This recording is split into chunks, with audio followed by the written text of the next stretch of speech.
laptop, and the computer crap is stuck on a shelf, and I don't have to come in the living room and look at it anymore. Oh, I got sick of it. well, I'm a PC person, so Uh, I have I to. had done that and ruined my eyesight on it, so now I just use it for info and chatting with people like you guys. Well, I mean, there's certain things you want a PC for, like working on websites, etc.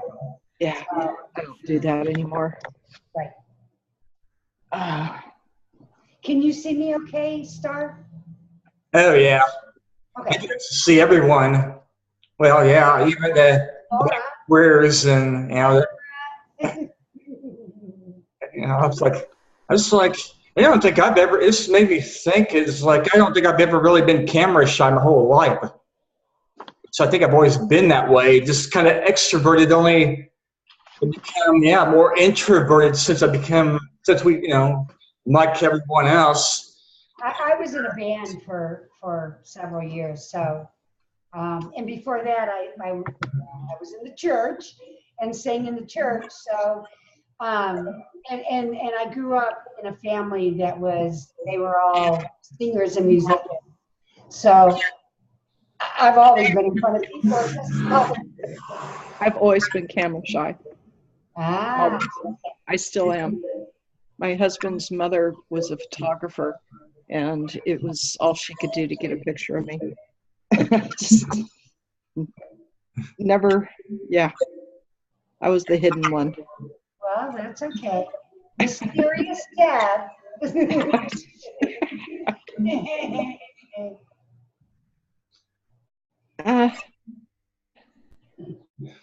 It's like I wouldn't want to be that shy or introverted in this reality we're in. I wouldn't want to be that shy or introverted unless you don't mind being that way. But go ahead, Jane.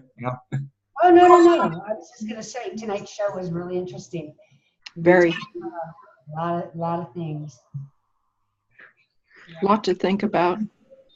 I love when Ben comes in. That's awesome. I know it's hard for someone else to get a word in edgewise, but Ben's so full of information, it's like, just let him go. Yeah, he's very interesting young man. He is. Now that's funny, but you said getting a word in edgewise. That's the other part of me that's changed.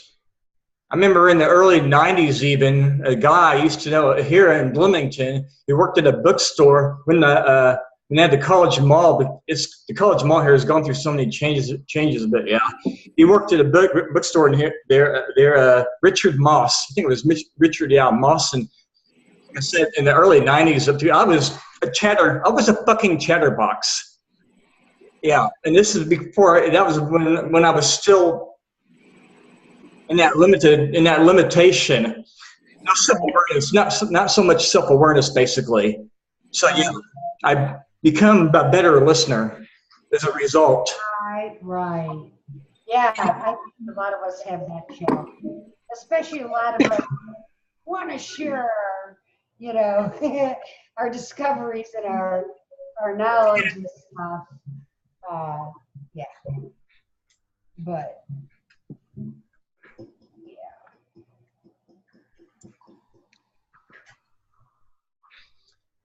I'm just be ready when this is all done and over, whatever is going on. It's like somebody reported out the simulation or whatever the fuck is going on. Yeah. And tonight driving home, Star. What's that, Jane? I was thinking exactly that tonight, coming home from work. I was like, you know what? Just let it happen. Let it happen. Yeah, and it might require something like, as hard as it is to do, if you don't have a lot of this,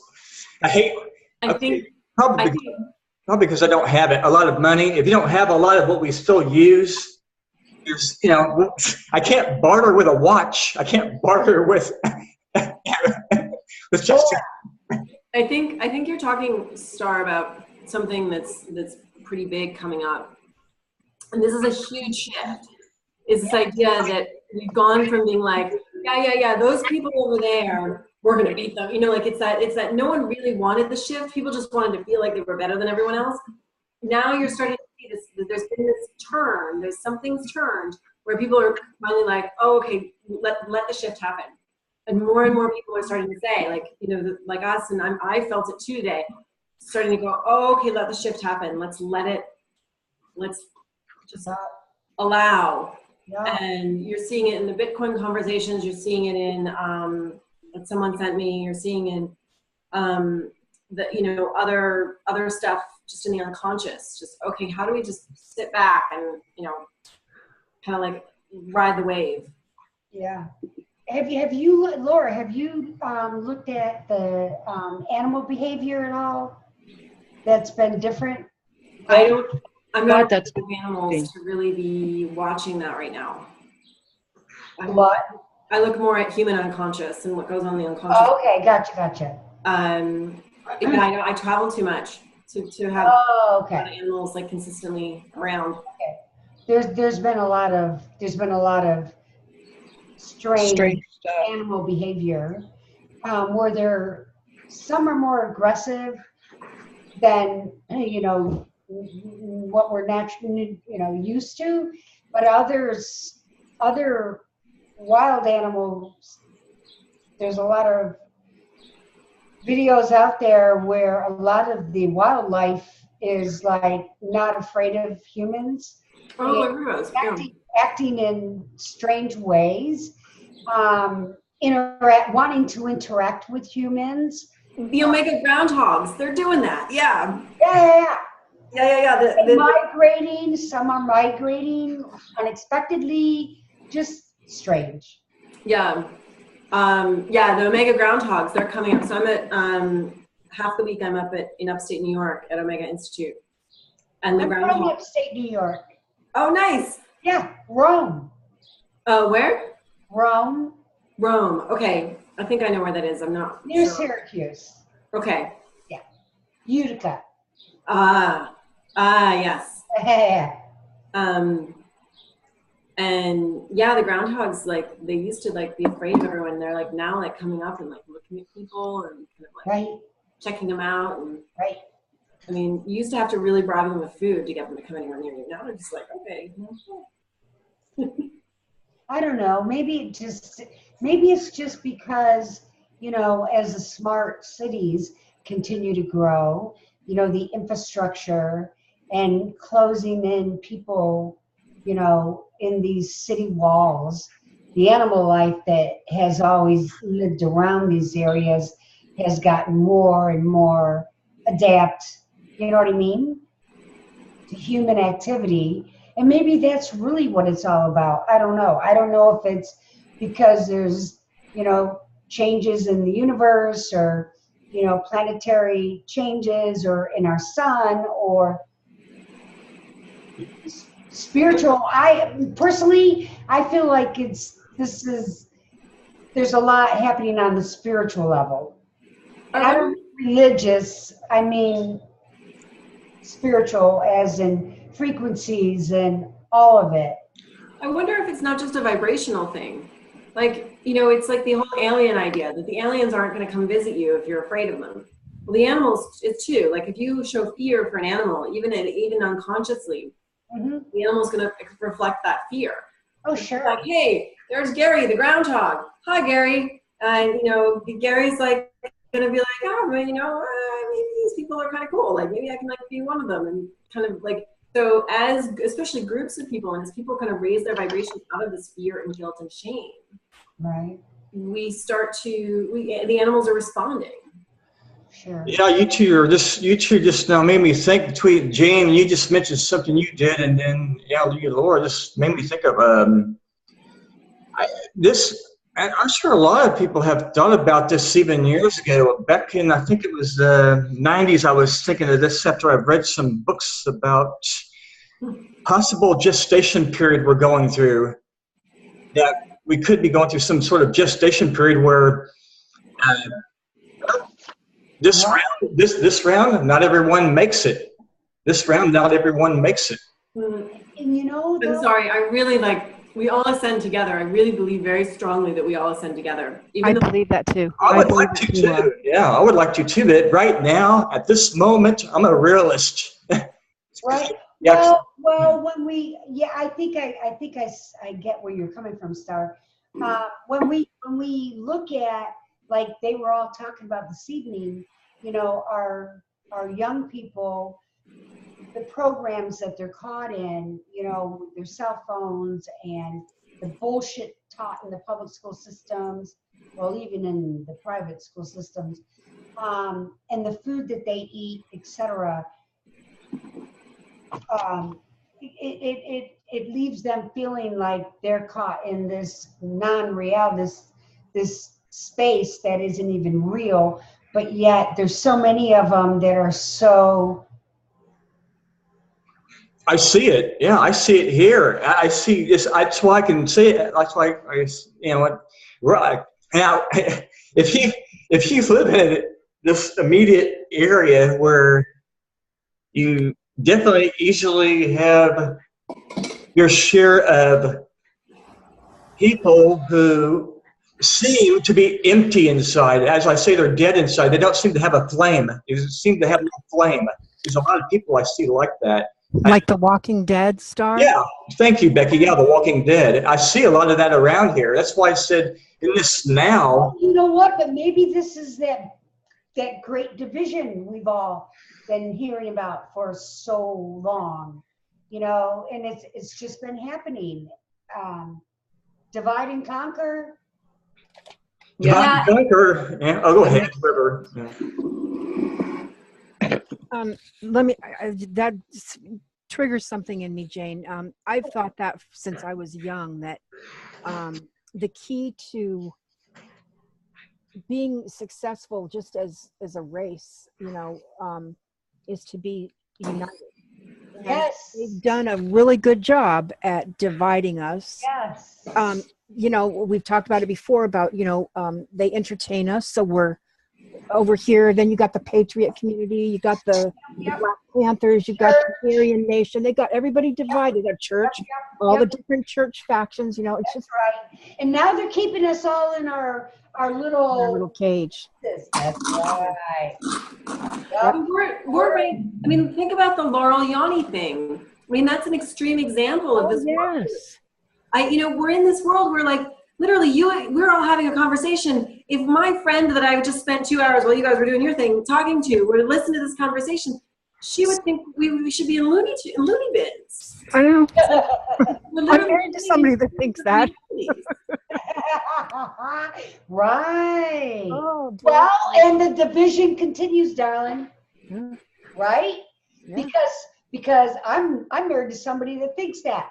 No, I'm sorry. I keep trying. It's, you know, and he's a computer dude. I asked him, can you write a program to get us out of this matrix? And he's like, it seems like everybody, you know, look, we're all on our own journey. we are. Yeah, I can't explain that. Why does it take some more, you know, longer than it does others? And then even when you think that, you know, you've been down the rabbit holes and you've found the journey to the point where, oh, you know what, I get it. I know so much. No, you don't know shit. Well, That's not even scratching the surface. but it's not about what you know. It's about how you are. Intuitively. Yes. It's you know, this is the difference. You know, I followed Jordan Sather in that group for a while, and it was like, okay, they're aware of all these alternative viewpoints. That's great, but they're still hating everyone else. If you're still sitting there feeling fear and putting shame on other people, Yeah. you're not actually moving anywhere. You're just changing your point of view, but you're still looking at the same shit. It's like sitting on the fence outside of the red pill and the blue pill. I'm going to stay on the fence. You know, I want a little bit of this. A little bit of that. Give me the red pill. Give me the red pill. Becky. No shit. Let's wake up. Oh, that pile of shit, you can burn it. Or no, it's not even that pile of shit. Oh, it has other kinds of shit over here. Well, that's great. But you know that it's a pile of shit and that you're looking at it. But you know, the whole goal is not to just say it's a pile of shit and that you're looking at it, but to kind of actually stop looking at it. and move to the point where you can transcend it. You know Or what? use it for fertilizer. Use it for fertilizer. That's You just said, geez, made me think how, yeah, I would like to live in another part of this reality, whatever the fuck it is, someplace else besides work. But they make it, whoever made up these rules for all this, they fucked with. I don't think they missed anyone. I mean, passports. Whoever came up with the idea of passports, and it's annoying as hell. Well, But I mean. that's all just legal shit, Star. That goes back to our birth certificates and. Oh God, the birth certificate! Don't get me started on the birth certificate. I don't even like my birth name. I don't even like my birth name. I want something unique. I mean, No shit, right? yeah, it's like I can't stand all these boring ass names that these people who get together and make life continue to pump into these babies who don't even get to have a chance to think for themselves. Yeah, and I was thinking about that today, and it occurred to me that, so many people, and I'm guilty of it myself, so many people, they go out, they get married, start having a family, and they decide when their kids are real little, I gotta find my path. What do I really want to do? It's like, and next thing you know, mom and dad are busy trying to figure out what they want to do with their life, and the kids are, before you know it, they're already, headed to college, and because it was just the same repetitive bullshit every single day, year after year. And yeah, there's good memories, and there's captured memories, and there's all this stuff. But it's such a controlled program and system from cradle to fucking grave. And I don't, that don't sound negative. I'm just saying, stepping outside of the box and being outside of the matrix is the big challenge. I agree with you, and I don't agree with you in that. Okay. I think, those parents that are finding themselves, Right. Really, it's like I experienced, like my life. It's the boyfriend that just doesn't have time for you anymore. For whatever reason, it doesn't matter the reason. He just doesn't have time for you anymore. The parents that don't have time for their kids just can't be present with their kids for whatever reason. Now, whatever they make up, they say, oh, well, I want to find myself, or I want to make more money, or whatever it is. The excuse doesn't matter. But at the same time, we choose the karma we live, and we all have this path of how do we get out of this paradigm of fear and guilt and shame and pride. How do we get out of this paradigm of saying, well, okay, I have to do this because this and this, and feeling so powerless until you can't do anything. I mean, that's what the paradigm has done. It creates the slave mentality, where it creates these powerlessness stories and these fear and guilt and shame stories to the point where people can't even function. And on the other hand, who is that woman who just got a farm in this group? Who she's like, we just said screw it. Yeah, Trina. Yeah, Trina. But I think, Laura, I totally agree with you.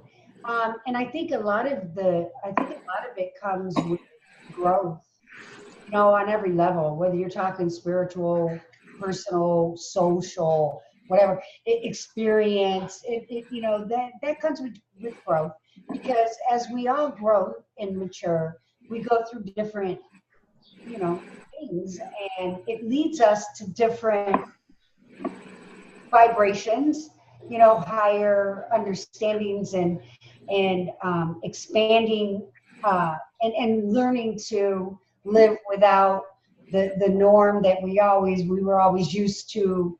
I have breakfast every day at a certain time. I kiss my husband goodbye.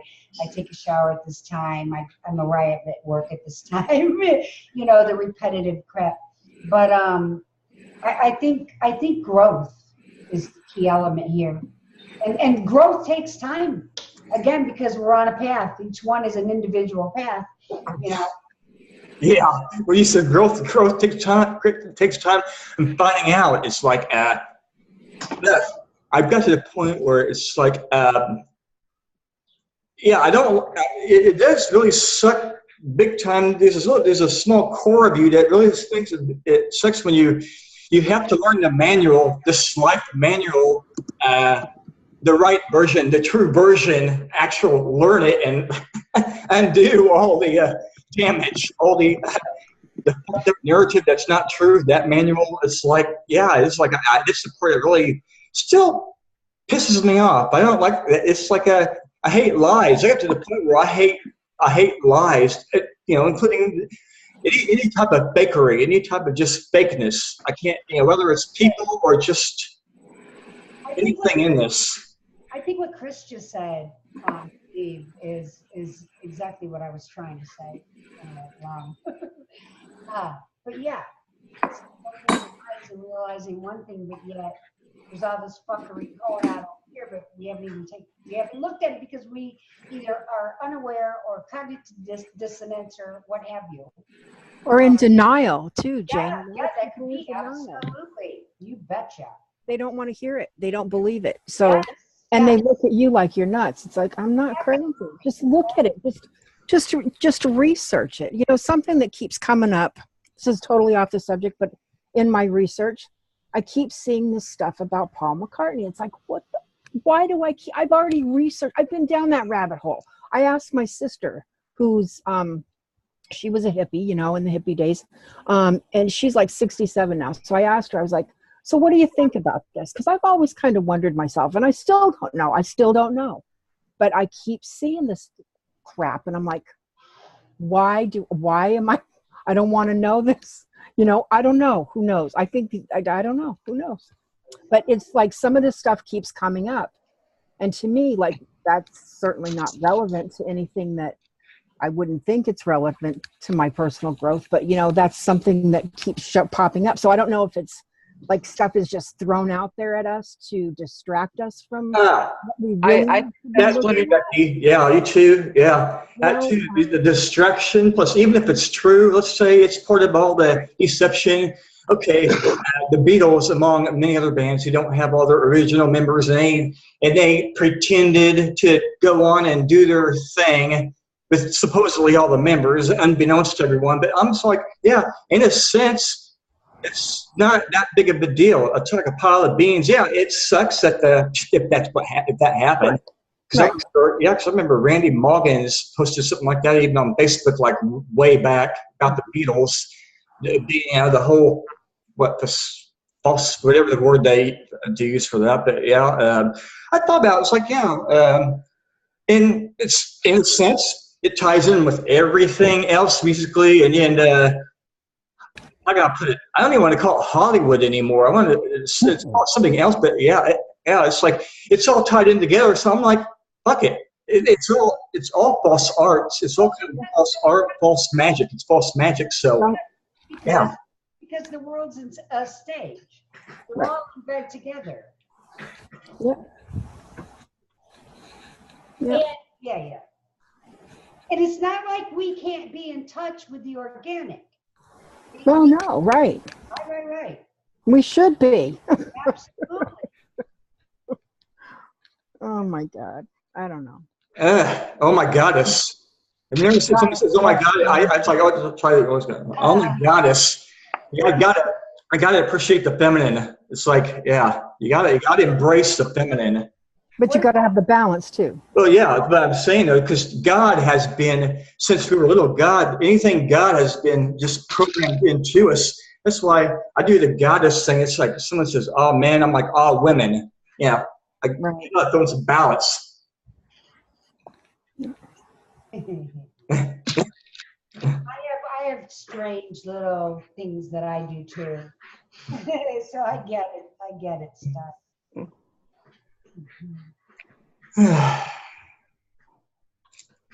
Becky, how are you feeling? I'm feeling okay.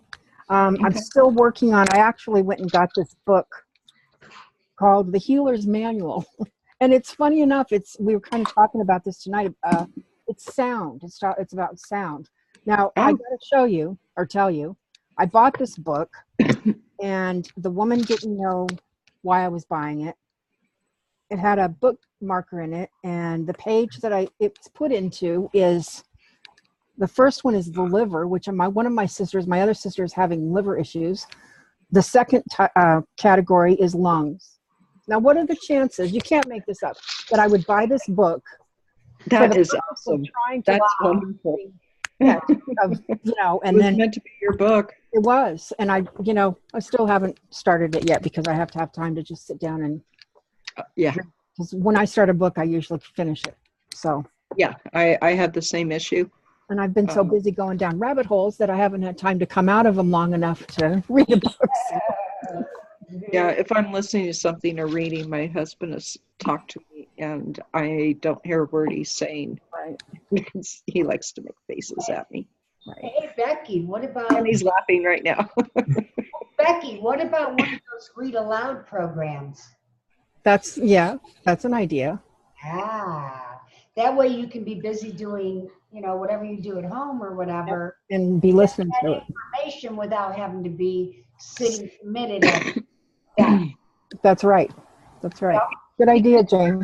You're going to get it psychologically. Oh yeah.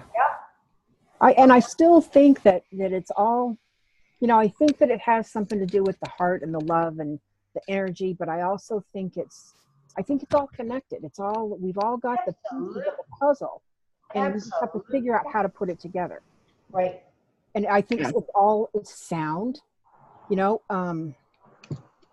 vibrational, energy, the energy that we, just our essence.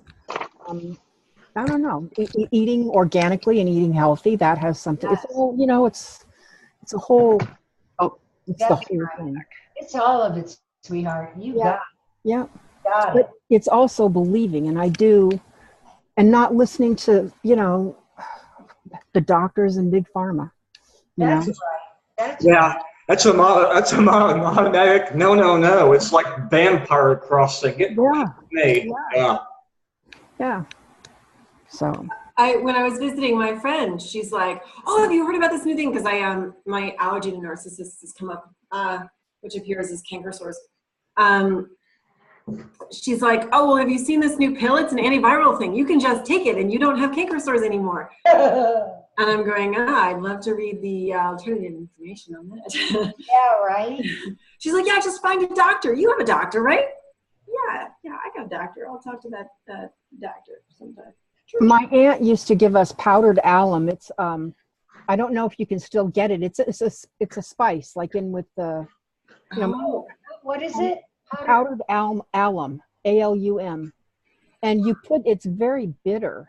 But because we used to get canker sores, you put that on there, gone. I mean, wow! it's like, wow, worked. I will go find that. Yeah, it should be in the Spice. in the spices. And I don't think you'd want to look for it in the pharmacy, but I guess if they don't have it, you could even Google it. Maybe a natural store, a wellness store. Yeah. Hi, Zadi. Try that. It does work. Awesome. I will. Powdered alum. Cool. Thanks. I'll Google it while we're talking and see if I can find it. That's one thing, yeah. That's easy to do. It's like I've noticed that sometimes even when we have these Zen chats, even it's like even something like basic like record. Mhm. I even forget that. I think I've been like that for a long time, like off and on. Just the whole camera thing and even filming, but I don't really want to invest much on that. It's something I can't, it's like I don't even have a vehicle, so I don't really want any more shit. It's like too much of a hassle to have, if you don't have anything to tote it in, except, except something like Yeah. carry-on luggage, like a it's like, yeah. There you go. Oh, nice. For you. Nice. There's a storm coming in, but that's chemtrail shit. Yeah. I was My looking legs at are food. funny though. Same here. Where are you you're in the United States? Yeah, I'm 38 miles from the Canadian border, smack in the middle of that 30-mile wide panhandle in Idaho. Okay, so you're north of me. We're in Indiana. Star's in Indiana as well. We're at the top half of the place. Gotcha. Yeah. You know, one day, I'm in Florida. It was probably a week, and I didn't really hardly see any chemtrails at all. And then I went out and I saw them for a couple of days, and then it rained. And then I noticed I was having a hard time breathing. Now, I usually do anyway Yeah. with the humidity, but I was like, what's going on? You know, they pumped it up. So, I found a cone at Home Depot, and I'm going to make the plasterite and hang that. I'm going to put that out. We've got these giant lines way on this side. Our property's triangular. And then my husband said that, you know, when I found out that, what's that place called? Ace Hardware carries resin. So he's got a bunch of aluminum bits, and he's going to smash some old bullet brass flat, and we're going to make an argonaut, and then we're going to get the copper pipes, and I'm going to make a cloudbuster, and I'm going to put it among the trees. I guess whenever you put one up, everyone gets a visit from a black helicopter, but I'm going to put it in the trees. You know, I call that a badge of honor. Yeah. But I'm going to put plasterite, and then I'm going to, I'll get some really nice resin, and I'm going to make some orgonites and, you know, give them to, you know, various people in that and such. But the only hard part is getting the metal bits. I can get, found some shungite powder, and I got some iron powder. Iron filings, because iron is excellent. And it's really funny, in all the old book movies, to get rid of the bad guy, or in the books, it's iron. You ever notice that? And that is also what works real well with all this kind of stuff. I found that weird. Interesting. Iron you mentioned makes me think of that Iron Man movies, I guess, which I've never watched, and you said that. Yeah. Oh, by the way, someone stole the original Iron Man costume. My daughter's comment was, what, did they think it actually worked?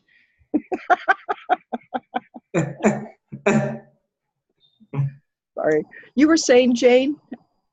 We were talking. Sorry, I was getting another piece of brie. I got to put dinner together here in a sec. I was saying, Watch me wash pork chops.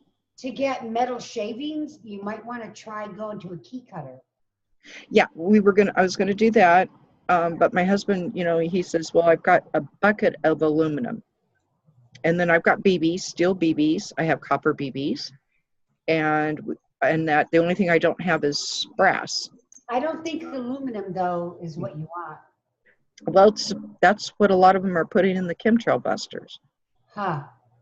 Yeah, I'm looking at that for. I think I would rather just put steel, brass. I've got some shungite powder. I was going to sprinkle just a little bit in there, and you know, just go that route. I don't know, but I'm going to make the, you know, the one that's only in the How's the shungite a? It's meteorite. Oh, right.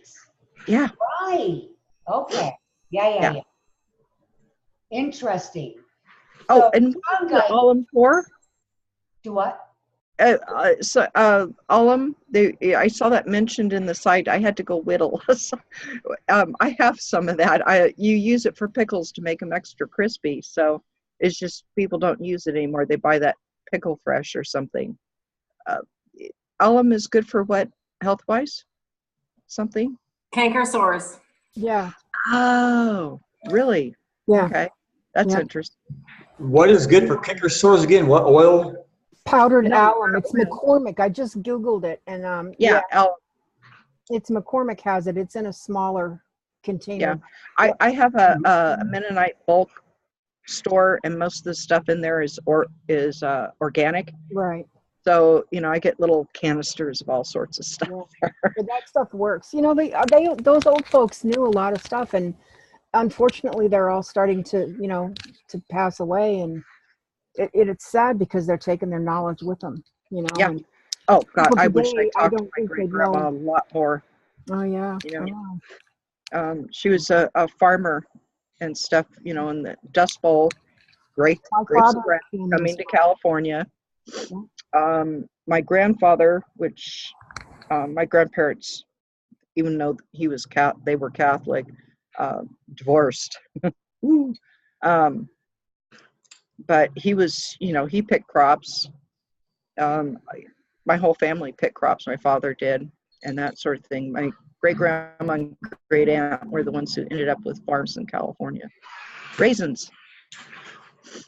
But she made the best. Oh my goodness, the best fruit cobbler, and it wasn't real sweet, and the crust wasn't soggy. You know, Bruce's grandmother made us cobbler once, and she put, not only she used box cake mix, she put extra sugar in it, and when she made cobbler, she put extra sugar sprinkled on top. Oh, I like my sweeties, but there's a thing. Why are you covering your mouth, Jane? It's okay. I'm speaking. Oh my God, you're human and you're eating and you're chewing. I'm having some melted brie cheese on top of flatbread. Ah, And it is. I've got to put dinner together, and we haven't had meat for a while. My husband found some decent pork chops, you know, good meat. Pork chops, wow. Haven't ate those in seemingly, wow, a long fucking time, years. Chops, but I bake them.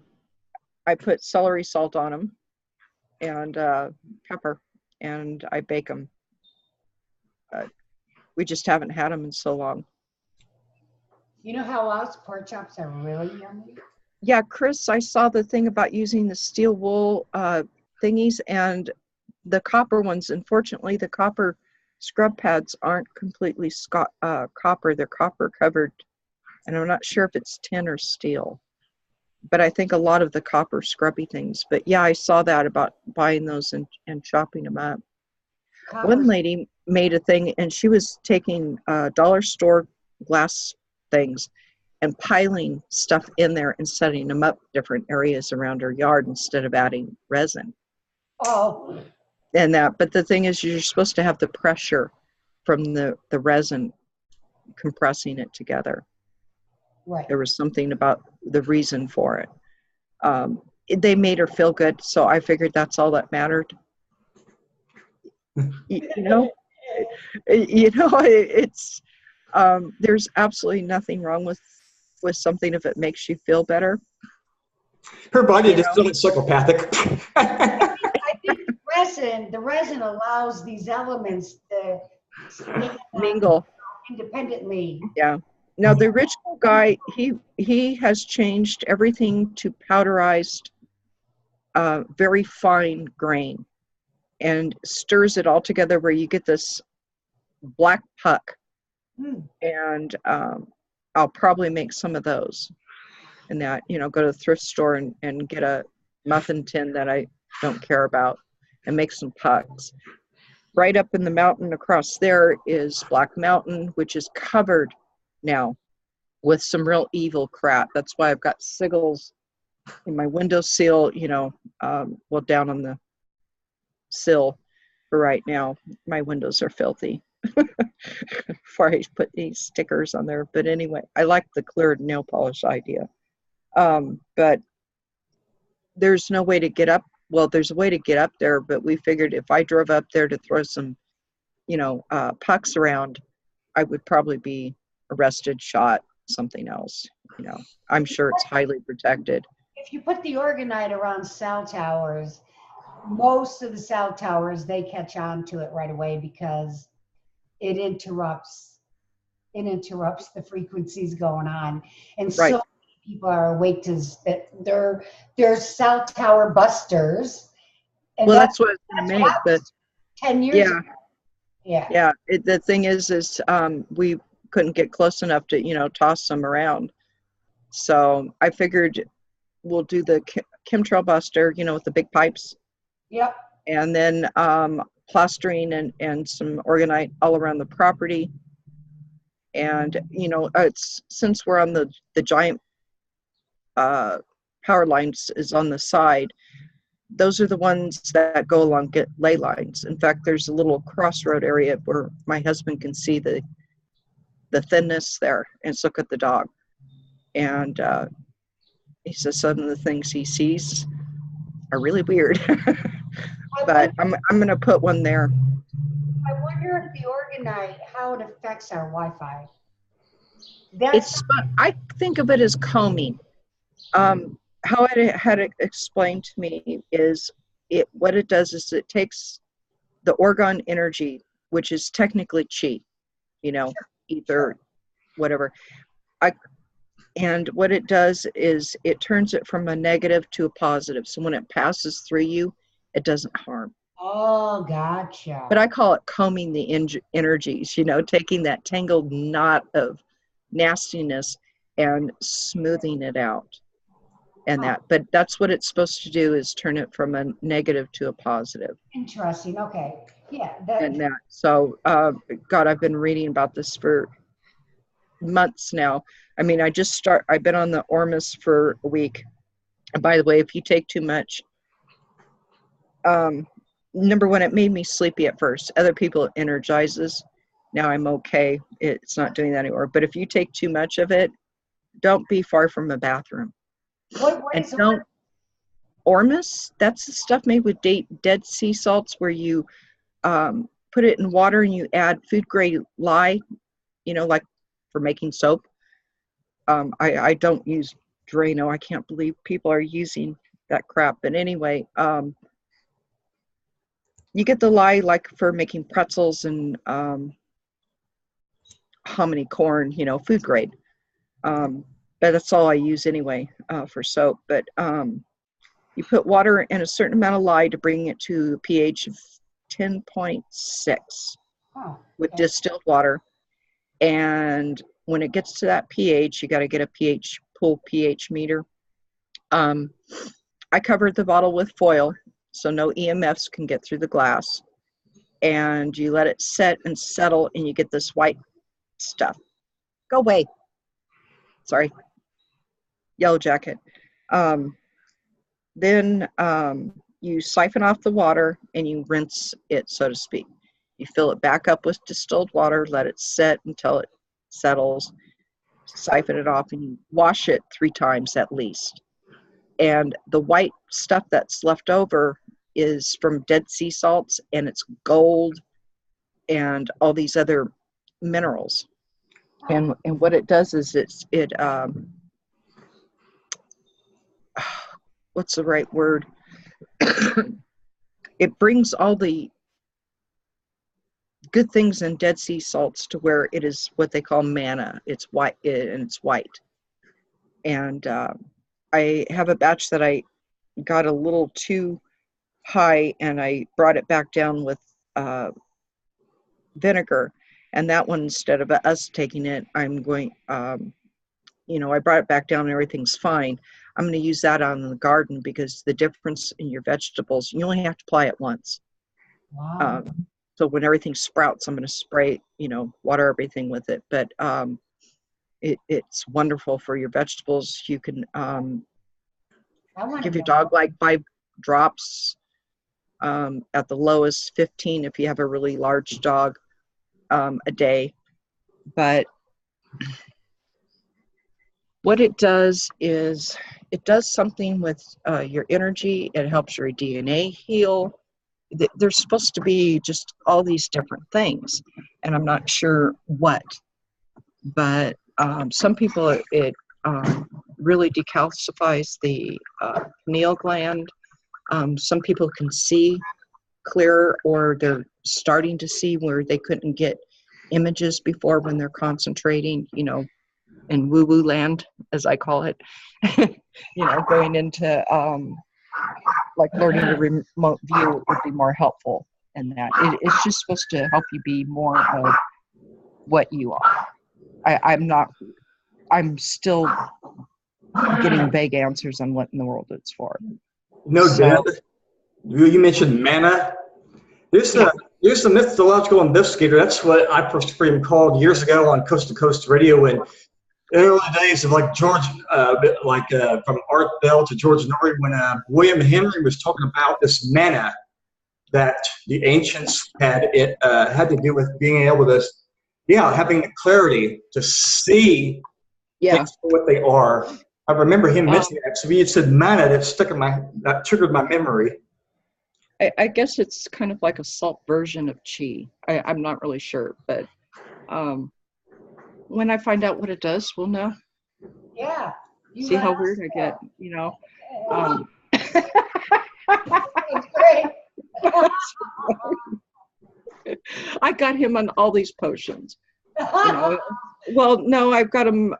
He's on apple cider vinegar with some baking soda, and that way, when he gets the rare time he gets a kidney stone, it's already to sand and passes.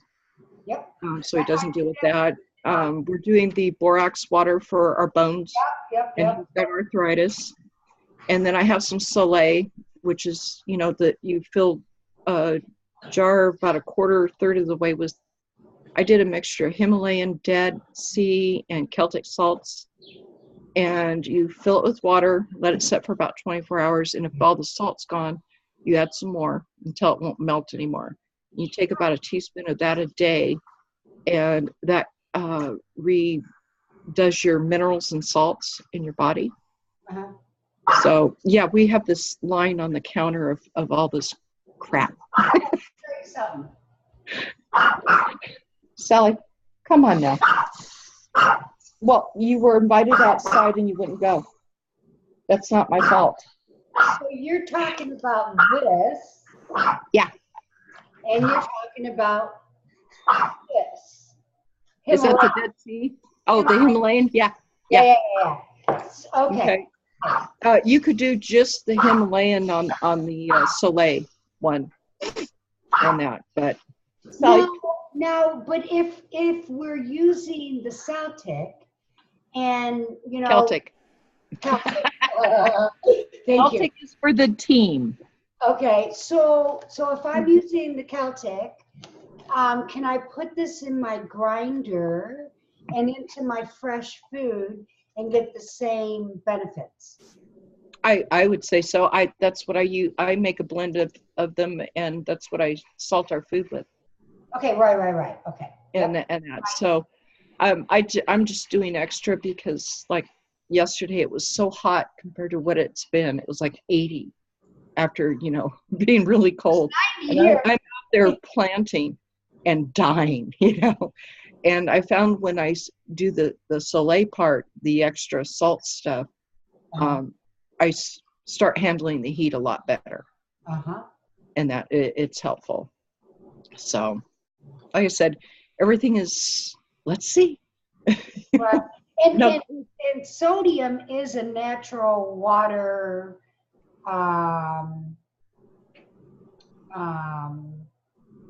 when a woman, I'm looking for the word here, when we retain.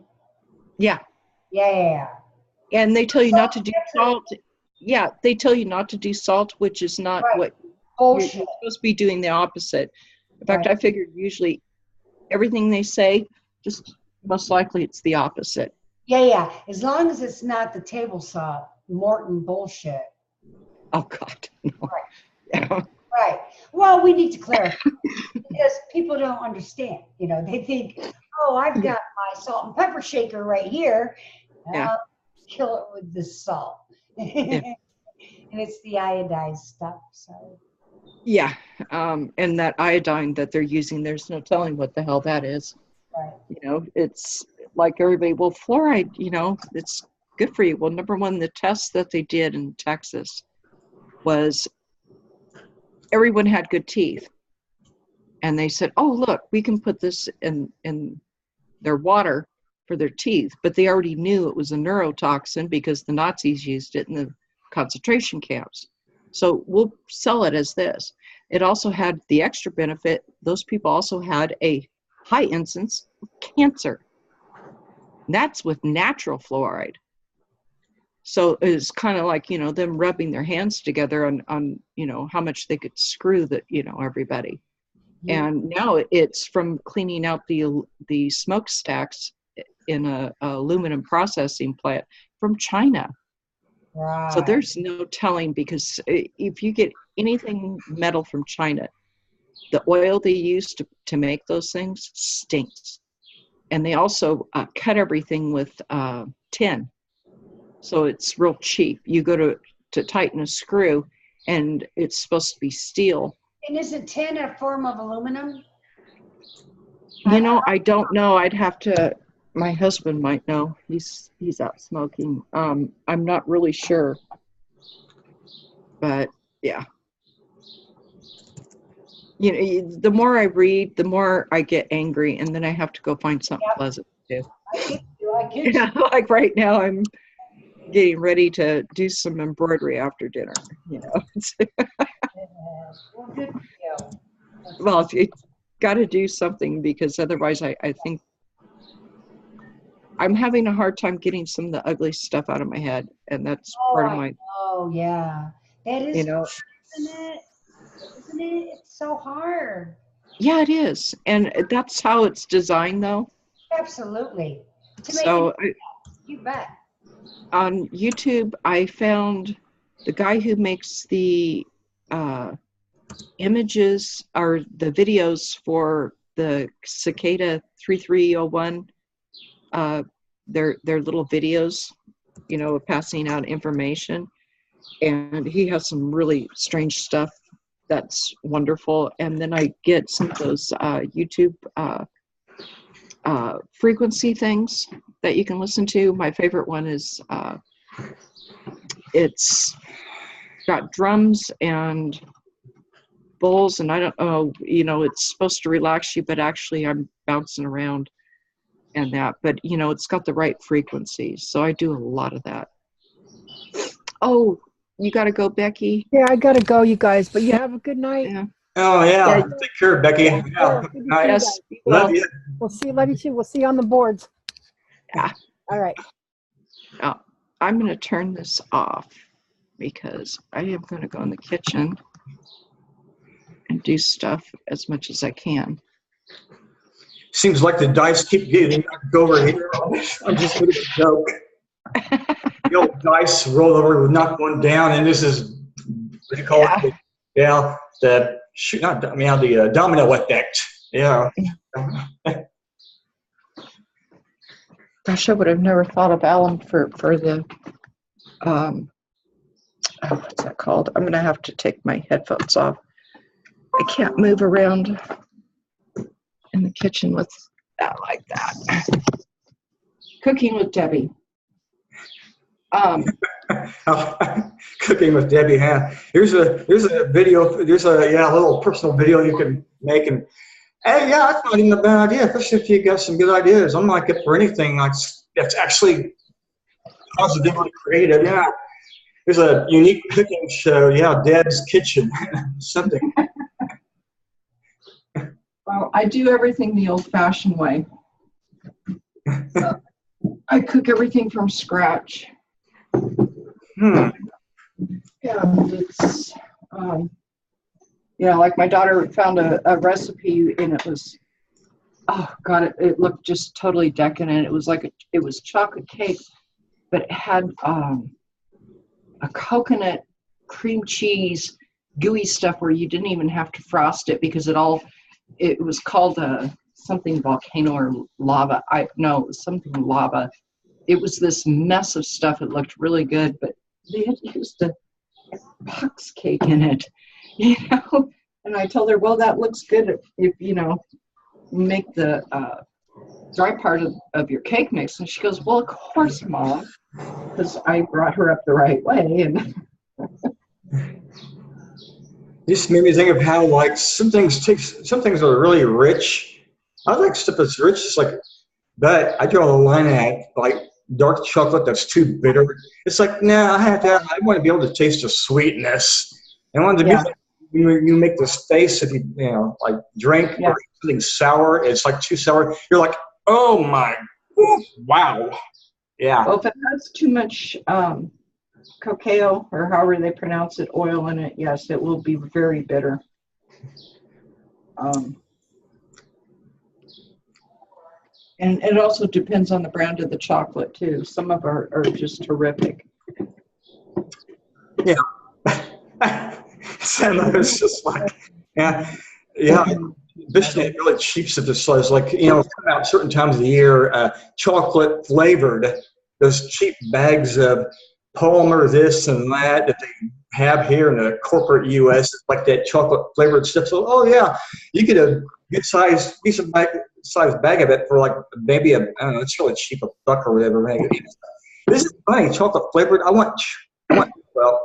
Not that we know for sure that we are actually eating chocolate anyways. Some of the stuff we read about food, it's like supposedly that chocolate isn't completely all chocolate anyway. It's like just supposedly, was it the cocoa bean, whatever which one they use? It's like supposedly it doesn't have that much in it. So, The absolute worst is Dutch processed chocolate because it removes all those good things that are in chocolate that are good for you.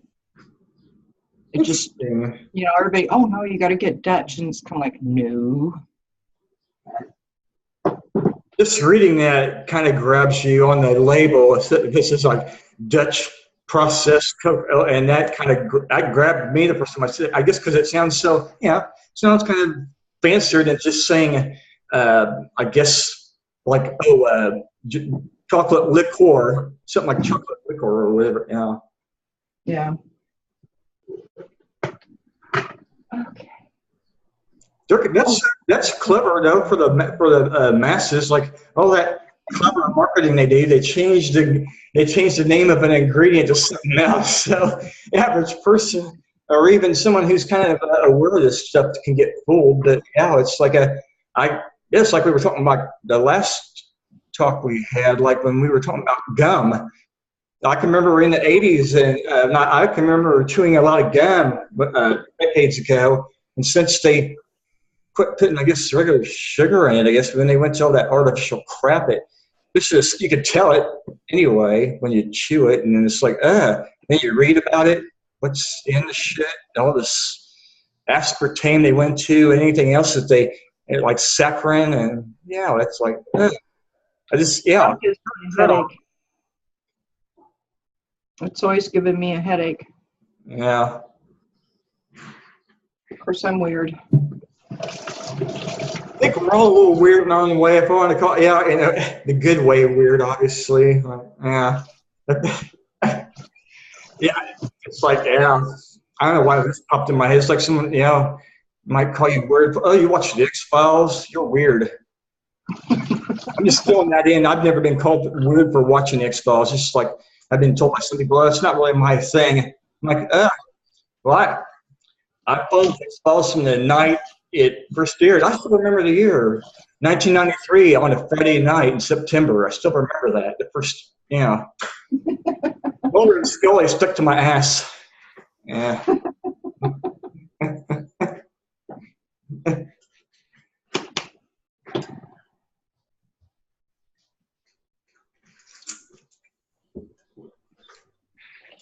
And they came up with some short spin-offs. There was a show that, actually, while the X-Files was still going, then Chris Carter came out with a show called Harsh Realm, which at the time, I remember watching some. I didn't get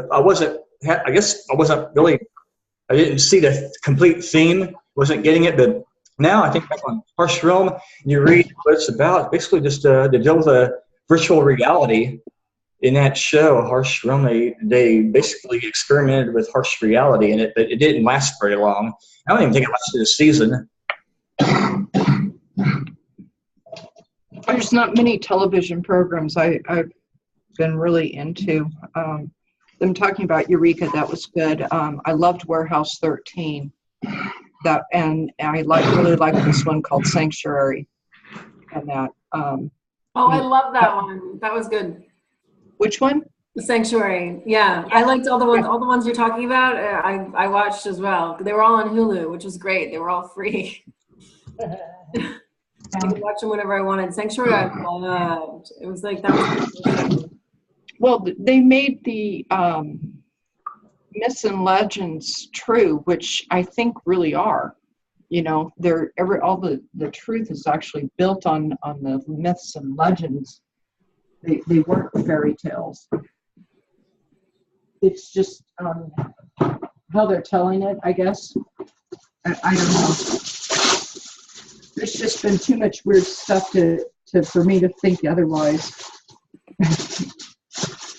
Yeah, have you heard, as Ben talked about this idea of when they said the earth opened, he believes that it was really coming out of the caves, that the earth, maybe put the lights on in here, the earth, like that was when humans were coming out of the cave. So when they talk about, you know, in the Egyptian principle, the male and the female deities, the female deity becomes the earth and the male becomes the sky, and they separate. Right. He believes that is a kind of a story that got telephoned, you know, down to from like what happened was that they exited the caves and the earth and the sky separated. Right. And it came apart, you know. Right. It was like I do.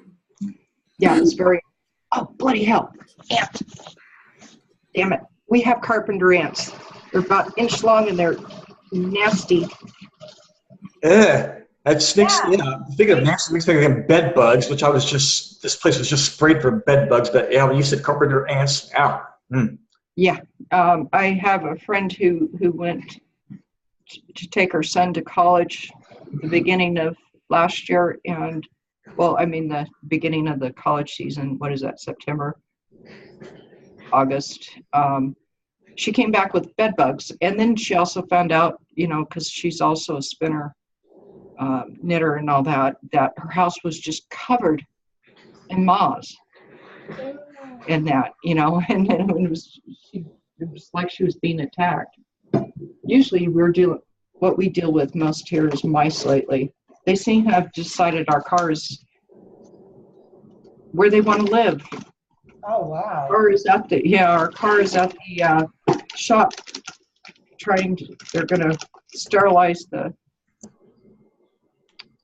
air part, you know, that comes into the car and clean out all the nesting. My husband got a lot of it out, including some dead mice, and don't know why they like our car, but we found sticky traps work.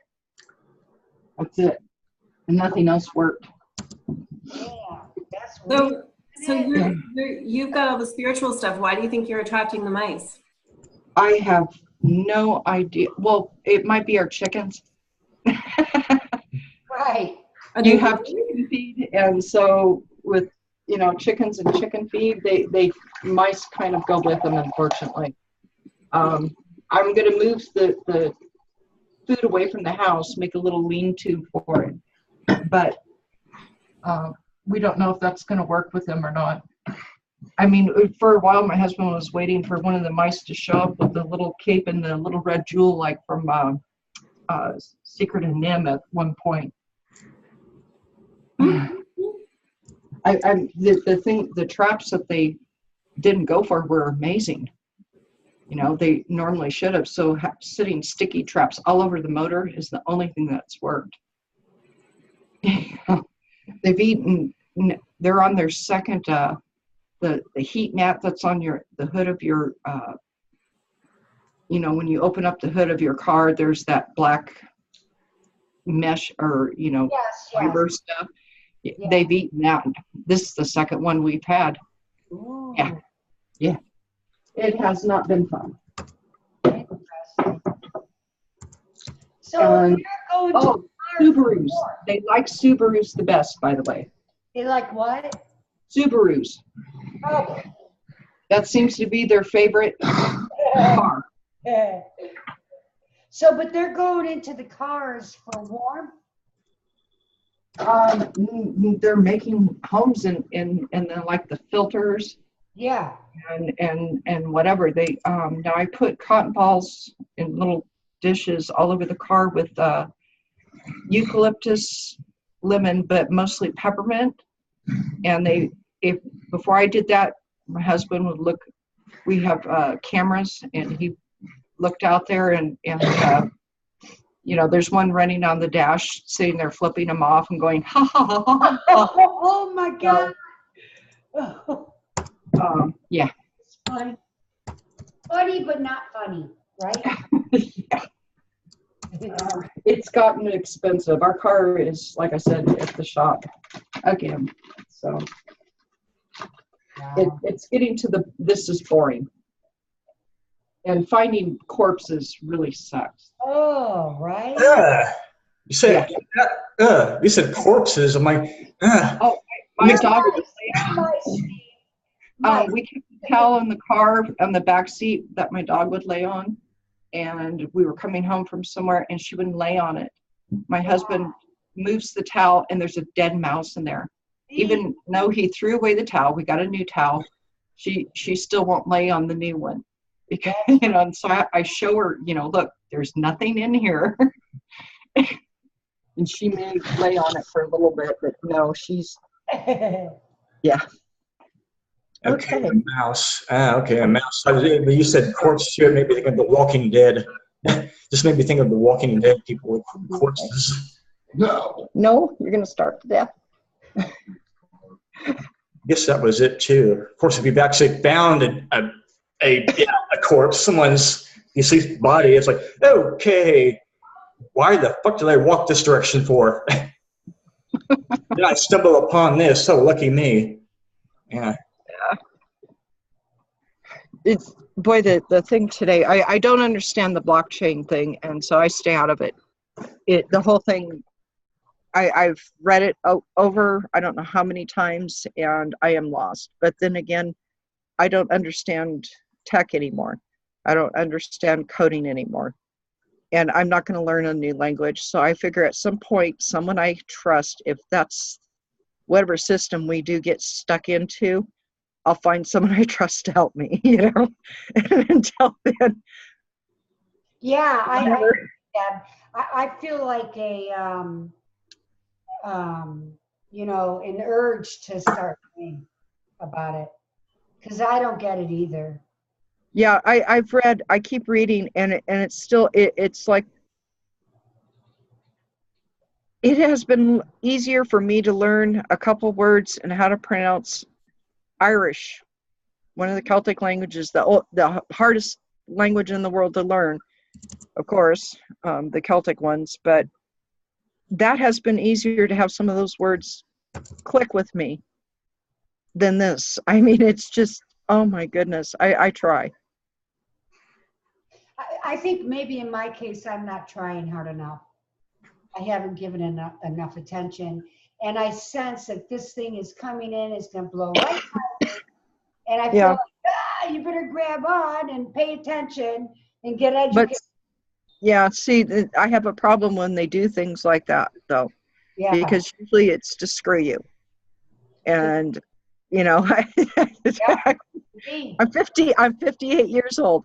I already know. Yeah, I played all those rodeos. I've got all the T-shirts.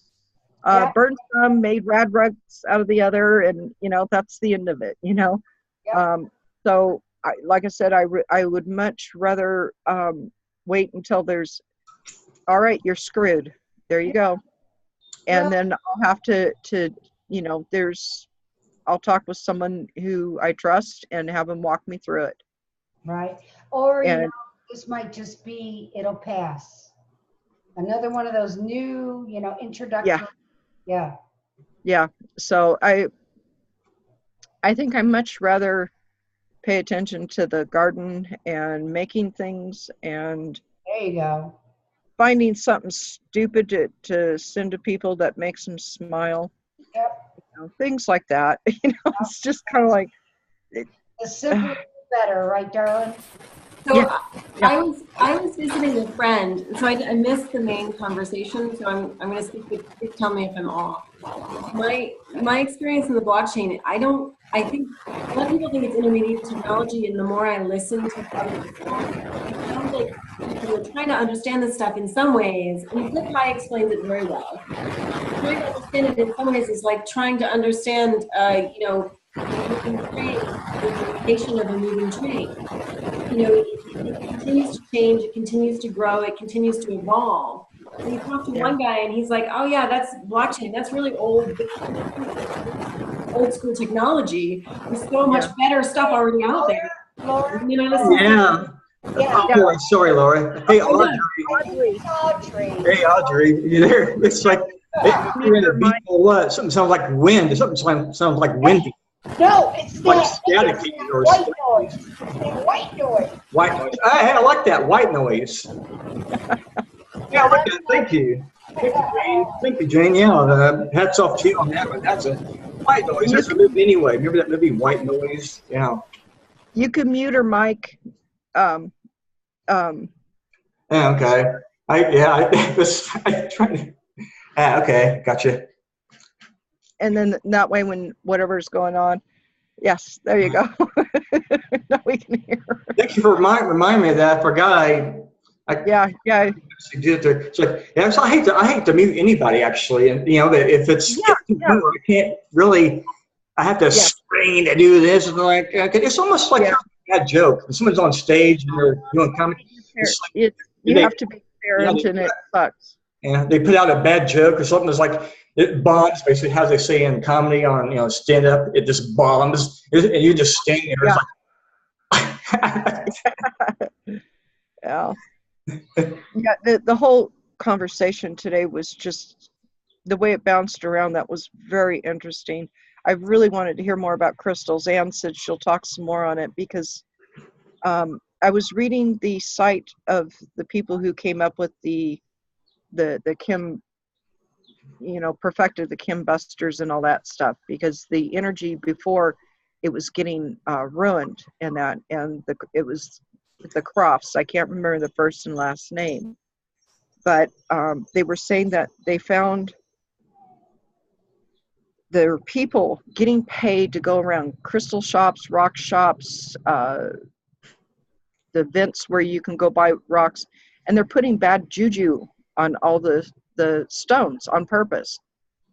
And it was kind of like, oh man, so and I don't have the option of sticking them in moonlight. There's some stones you can't put in water, like selenite and stuff, and I wanted to hear her different methods for cleansing and that, because I can feel a high and low vibration, but I've never tried to talk to a crystal. I guess I should.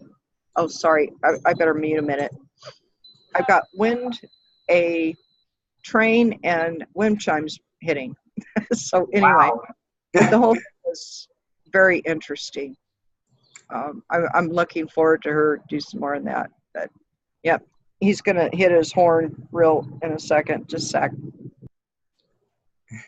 I guess I should feel fortunate I don't have that type of loud noise. Like live next to a railroad track. It's like it's bad enough being here where I'm at without that. But yeah.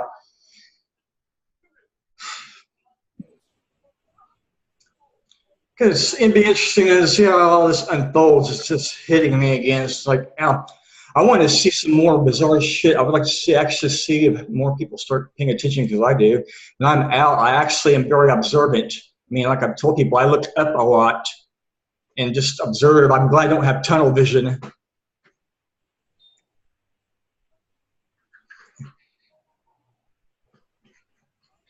I just got back from about a 3-mile bike ride, and I couldn't believe there was nobody speaking. I passed probably 600 people, and not one person was speaking at all.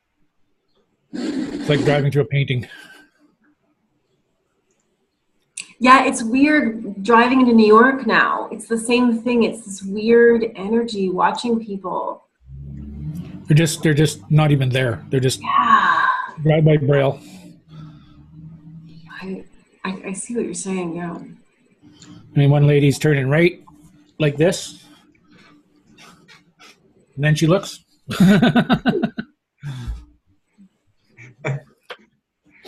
Those people creep me out. People who don't watch what, like I said, it's whether it's that or it's somebody in some place you're in. It could be any place. getting food or in a like library, and yeah, it's just people who are on their gadget, and yeah, it reminds me of that.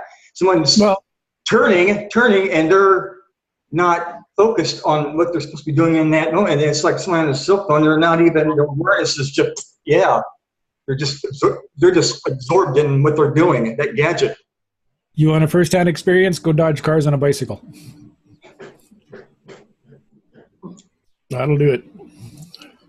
Way different than Vancouver. I remember riding around Vancouver, and only about 40% of those people you'd have to really watch out for. Everybody else pretty much had a clue. Here, no, maybe 10% of a clue. Oh, wow. So they're not used like I'm waiting for a light at a corner to cross an on-ramp onto one of the roads, and there's somebody sitting there waiting, and I'm waving them through, and they're like totally oblivious. They don't even see me there, and it's ridiculous. I don't want them behind me. I'd rather be behind them.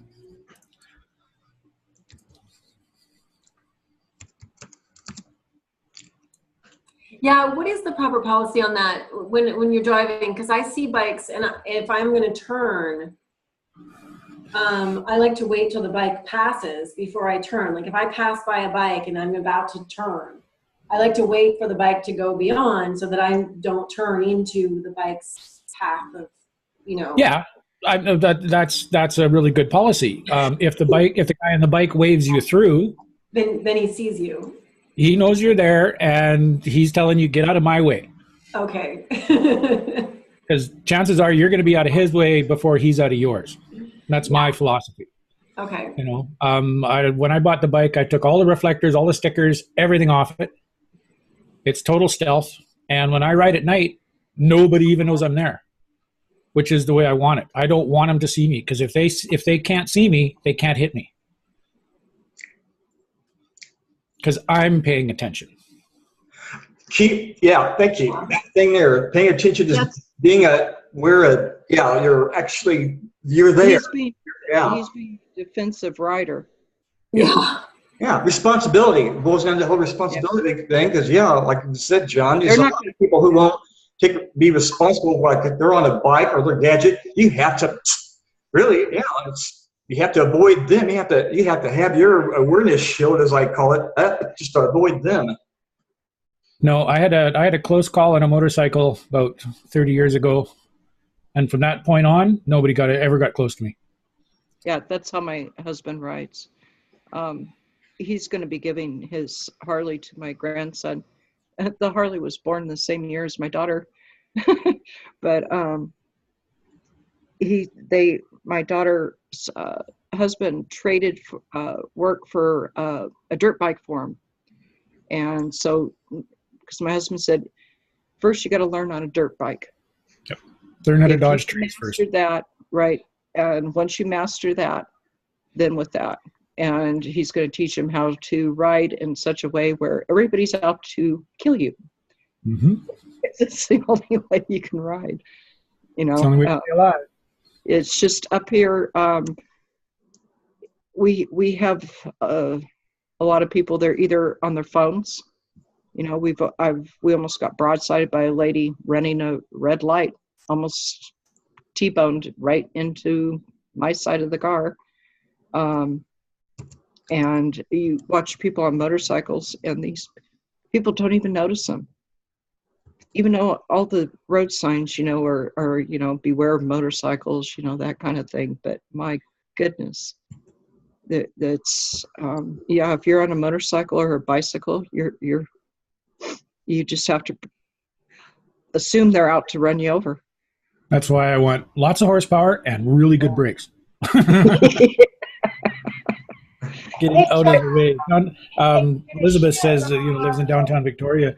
There's guys down there on skateboards with sails, and they're cruising down the streets. I mean, it's ridiculous. Some places around here, it's just nuts. Wow. Whoa. But Victoria is such a weird city. You can't get more than 20 kilometers an hour at any time anyway. Now, are you still at your sister's place? Me? Yeah. No, I'm at my place. Oh, okay. I just stopped to see my sister for a couple hours. Oh, just to okay. drop the dog off and say hello, and haven't seen her in How's 30 Jeff? years. Yeah. Last time I heard, he went walkabout, and about 4 hours later, he came back. He just went to visit the neighbors and say hello to Oh, everybody. oh, And cool. she sent me a picture, and he seems totally happy and loves the kids, and because he does, he really likes kids and likes to have lots of people around. And there's always lots of people over there. Oh, that's good. That's good. Doing good, and he's got like 80 acres of forest to run around in, and deer and rabbits to chase. Yeah. So you're in Better- Edmonton? Yeah. Okay, that means you're straight above me, about 8 hours, I think. Because So I'm in Naples, Idaho, which is below Bonners Ferry, 38 miles from the border. What is it? I forget which provinces. I can't say that word today. Straddle this part, but yeah. Yeah, straight south of me, when you get over to the border, is the east border of Yellowstone. Oh, okay. Bonners Ferry is a little. Is it? Yeah, okay, we're I think it's in BC. west. Yeah. Okay. Okay. Yeah. I was probably closer when I was in Trail, because that's just due north of Spokane. Yeah. Well, Spokane's horrible. Yeah, well, I never went there. You haven't missed anything. Talk about scary driving. I remember, years and years and years ago, I'm sitting in this restaurant in Richmond. My girlfriend is at the WCB office doing some testing, and having my lunch, and I'm watching out the window, and this lady gets in her car, 10 and 2, and will not move her hands. And she's trying to get out of this parking space, and it's like, as far as she can turn without letting go of the wheel, backs up, forward, the other way, as far as she can go, Oh, get about no. like a point turn to get out of this parking space. I just couldn't believe it. Wow. That's when you just have to have a sense of humor about it. Yeah. Oh, I laugh for days. I still laugh about it. And that was, God, I was, 22 at the time, I think, 23. When we still lived down in the High Sierras, we used to have these ladies we called cotton tops, because all you saw was the cotton top of their heads and 2 sets of knuckles on the steering wheel. You couldn't even see them. You don't know how. They're sitting below the wheel. Yeah, I mean, they were looking probably between the steering wheel or something, but we called them cotton tops. And you usually gave them a really wide berth. And of course, they always had full-size Cadillacs, and Right, yes. the biggest car they. Driving a boat. Yeah, driving the boat. Oh my goodness. Yeah, they're just following the power lines. Yeah.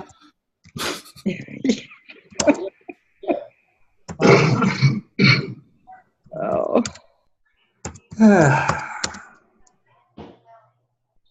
Oh, Star, roller dogging is so much fun, but you got to have your dog trained properly.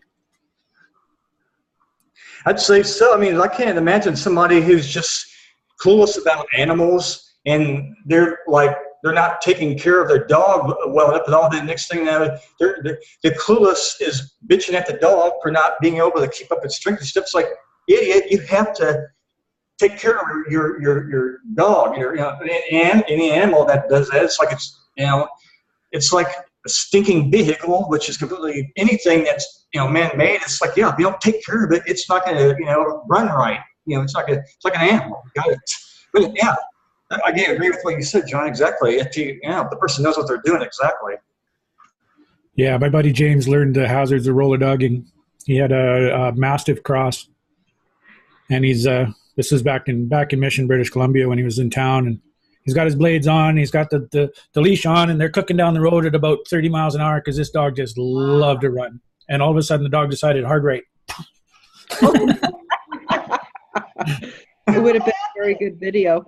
Although it would have been hilarious if video was around, but that was even before cell phones. Yeah, I know. Yeah. What happened to him, John?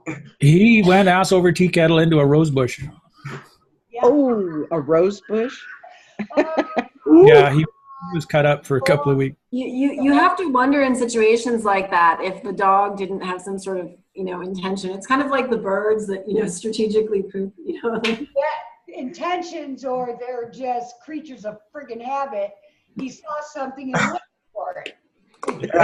Yeah, it's kind of like, fuck you, you're not, yeah, fuck you, I'm done with you. I'm going my way home. You're going in the bush. There isn't even a fuck you. You never existed. It's like the moment their attention is grabbed by something else, this behind them wasn't there, because they are creatures of habit. They run on instinct, Yep. So Jane, when are we going to get back into your WordPress training? Oh, I would love that, John. And I've been thinking about that. I think about that often. Thank you. Well, it's based on you. You set the appointments, not me. That's cool. That's cool. Thank you. Thank you. Thank you. I didn't know where you stood as far as, because you were moving and, going through. Well, I was only out of commission for 7 days. So it's not really a big deal. And I mean, I could have done it over the phone too, but I've just been busy doing life, but it's been right there. I'm also studying herbs, so I'm trying to keep up with my classes and working full time, and perfect time to build a website. Yeah, right. Well, you've got all the information fresh in your head. Absolutely. Yep. Thank you for Okay. Well, let me know. You have my contact. Well, thank you, darling. Yeah, Oh, I hope Charlotte doesn't bitch about the room. the room, who doesn't bitch out the room? What? Well, this is Charlotte May's account, and he's let us use it for Danny's shows, and then I think Danny forgot and just said, "Oh, go ahead, take it over." Oh, well, we can. I just had that anyway. I decided to get the paid Zoom because I got tired of having these discussions with regular Zoom since it's 40-minute limit. I decided I'm going with the paid one. Yeah, I couldn't justify the few times I need a long call just saying, "Hey guys, we got to redo the call. I'll give you a message in 2 minutes," or spending $15 a month. Well, maybe we should end it. Well, I don't know. As long as she doesn't need her account, because if she starts another meeting, then this one will just automatically quit. And she's the kind of person that if we're on it, she's going to delay everything. So I just hope she doesn't get upset about this. That's not to me. How does that work then? It's like if you have I have her log in. Oh, what am I thinking? I have my own personal ID to start. I just remembered that. Like if you wanted to launch one of these, just remind me of something. I have that personal ID like on my Zoom account. I keep forgetting about that. Yeah, that ID never changes. Every time you open a room under that, it's always the same number. I don't use that. I leave that for her if she wants to use it, but I don't even know if she knows how that works. But no, like I log in Charlotte's account and then invite myself in there and then make myself host and then log out of Charlotte's account, so it's free again.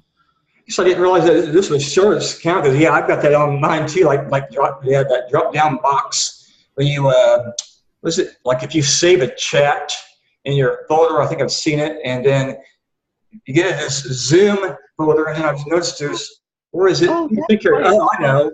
It's on, I think it is on this Zoom. Like there's a box on Zoom where you can click it down, like with want to start a chat, but then there's this other names that said their meeting room. There's different names that have the meeting rooms on them. I've noticed that. Oh, on the login. It saves the last 4 or 5 meetings that you've been in. So if you get kicked out of a meeting. Yeah, not just meetings, but like I've noticed I got a whole long list of just like the meeting room, like whose name is on the meeting room. So in other words, John, I'm sorry, excuse me, but in other words then, are you saying that he's been in these meetings at some point and that's why these are all showing up when he logs in? Well, any meeting you join right. goes into that list. Okay. And it's the list when you on your main Zoom window, when you click join, you get the little white box and you type the number in. If you drop that box down, because it is a drop down box, the top one will be the last meeting you were in. So if you get kicked out of a meeting for some reason, Zoom crashes, your internet goes down, the kid throws a ball at your computer, whatever. To get back into that meeting, the one that you were just in that you got kicked out of, just go to join, pull the top down, the top number will be the meeting you were last in, and it'll just bring you right back in again. Okay. Or unless you have it, or like I do, it's like I noticed it might have been maybe before I even got the paid Zoom, but I noticed that like if I get dropped off, if it, mine just opens back up to it. Mine just opens back up to it. Yeah. Yeah. Sometimes that works. Sometimes it doesn't. Depends on how the call dropped. Usually, if it's a network error, then it'll try to phone it up again automatically. Laura, you're looking happy. What? You're looking. She's going through GIFs on the computer while we're doing this. That's why she's laughing so much. Oh yeah, I'm just freaking out. I should take up knitting. I need to, be kind of in motion. What's the emotion about? Oh no, in motion, like just kind of constantly fiddling with something. Oh, gotcha. Yeah, listening with my third ear, not. Gotcha. Yeah. You're I do. multitasking, Laura. Yes. Well, not really. I'm just kind of spacing out. I'm basically knitting. So usually I knit or do some embroidery or something like that during everything. Yeah. That my hands are never still. I can't. I tend to listen better if I'm doing something too. Your third ear. Yeah. That third ear is so important to kind of like absorb the information of Right. Those 2 ears, big, wide, low, what is the third ear hears everything, the whole spectrum. Yeah. Yes. That makes perfect sense to me. I think that's the way the two of you are designed. Yeah. Right? Because I guess. not everybody can do that. Some people have to pay strict attention to get the information. Other people can be doing 10 different things and listening in the background and absorb all of it. Well, it's not multitasking. So I have. No, you're right. Yeah, I agree. But I have the opposite problem. Like if I'm in a room and having a conversation and there's a TV on the background, I can't have the conversation. It's too distracting. Yes. Oh, yes. Agree with that. So, I have to ask people, do you mind turning the TV off because it's too much information. I have to be able to focus, especially in person. But in person, I'm getting so much other data. Whereas on the phone or on an electronic thing, I have to kind of like. Laura. Yeah. That white noise again. I mean, TV, distraction, white noise. Yeah. Even though we're not looking at it, Yeah. and even though we're not really listening, it's a form of white noise. But yeah, you're right. It's a distraction. Yeah, we live in a big ocean of distraction that's layered over the innate energies that we are, this being. It's a distraction. Immediately made me have that thought. This layer of it is just hovering over us. I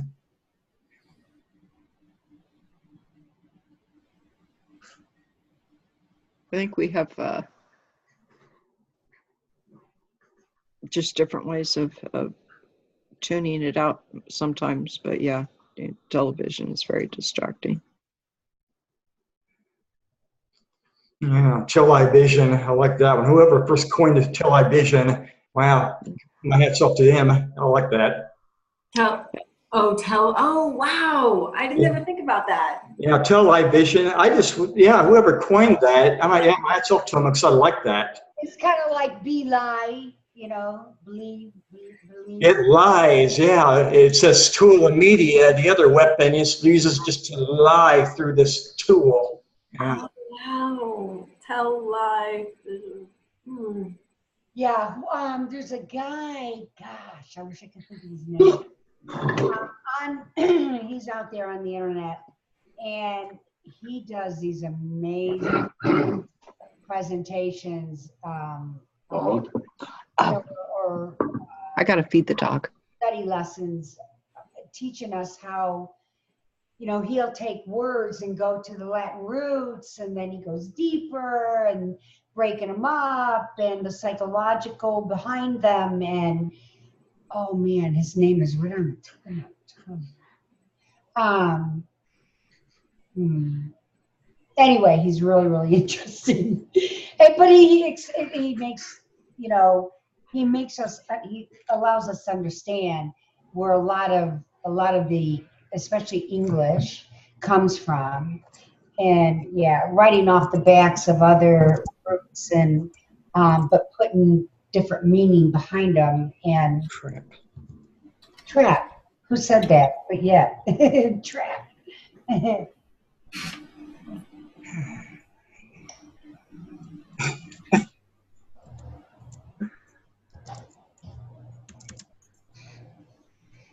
Gosh, it's amazing how many times you just like, when you get into the flow of these, because like you could just spontaneously, like, you're in this flow plus you're doing this chat, and then you're in this, you'll like smile spontaneously about something. You know, it's like, yeah, it's like, now I'm thinking of this song by George Harrison, Cheer Down.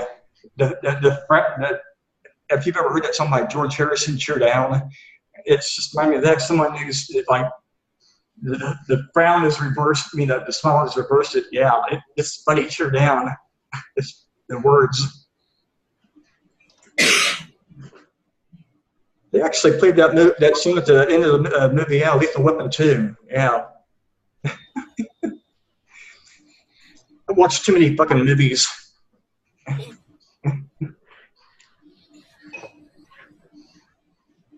It's amazing too how much stuff you'll even watch. You'll sit through some stupid stuff, but then again, look where we're at. The theater of the stupid. You know, the theater of blood, that movie. And now I'm thinking of the theater of the stupid. It's the dark comedy on one huge stage. The dark sucker-pest comedy is like there's such jokes. They already did that, though, Star. It's called Idiocracy.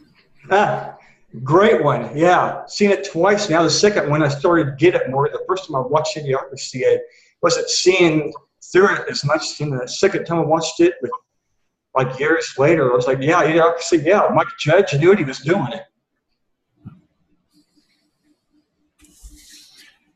Yep. Oh, there he is. Chiron Last is his name. Chiron Last. Chiron Last. He's on YouTube. You guys ought to check him out. He's amazing. Could you type that in the chat, please? Yeah, because Absolutely. unfortunately, yeah, not everything is crystal clear for me.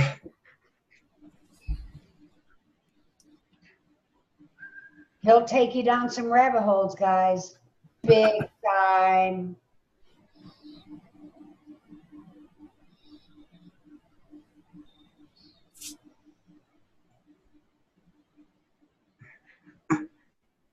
I like that Lie to Me TV.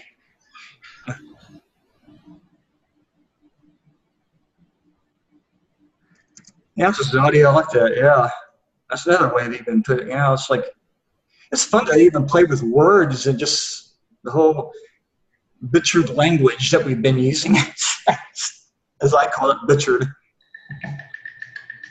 Sorry.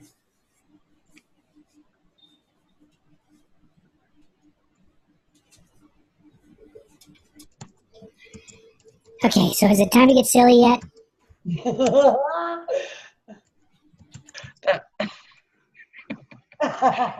sound like a minion.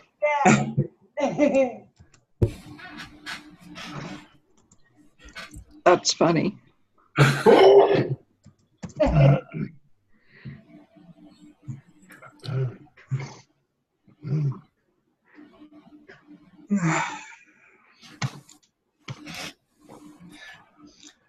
Yeah, if only it didn't cost so much to take a freaking plane someplace if you wanted to go to Estonia or someplace. But yeah, I mean, well, yeah, you can always find some really cheap tickets somehow. You have to really dig, I know, but yeah, even that it's going to be that expensive to fly from the States, just like Northern Europe, You want to go to Northern Europe? Yes, well, it's just a thought. That one friend of mine, I talked about John Howard. He's told me like on Facebook messaging that he's definitely seriously looked into Estonia. Oh yeah, I didn't even realize, according to what even Danny was saying earlier, that Estonia was actually it's one of the places to be right now. Are you talking about information maybe out of that book that you posted about the other day? Information on what, Jane? What? That book that you posted about the other day? Oh yeah, the book. Getting out, getting out, leaving America. The guide to leaving. I want that. I want that book. Yeah. It's still Don't my let anyone memory. get it, bought it. What, Laura? Get it on the black market. Don't get on anyone's list that you've bought it. You know. Oh yeah, right. You know what? I wonder if that's available on. Oh, what's that one website that has? It's like a library archive. Yeah. Yeah. It's archive.org, I think. .org. Yep. Might be. I'll check. I'm a member there, or I have an account there. I'll look. Yeah, I was trying to remember the copyright of that book. I just remember looking it up, and it seemed like the copyright was like published. I should say copyright. Yeah, when it was published, like 2000. 2000 comes to my head. I know it's at least 2000, but I remember looking it up. It's like, wow, so it's not real old. So I'm like, you could probably get it cheaper than just going to. People didn't want to get out of the United States that bad until probably like the last 50 years. Just saying. Some people saw it coming and fled, but the majority of Americans, they're comfy cozy. It's only been until, like I said, probably the last 30, 50 years. People. Yeah.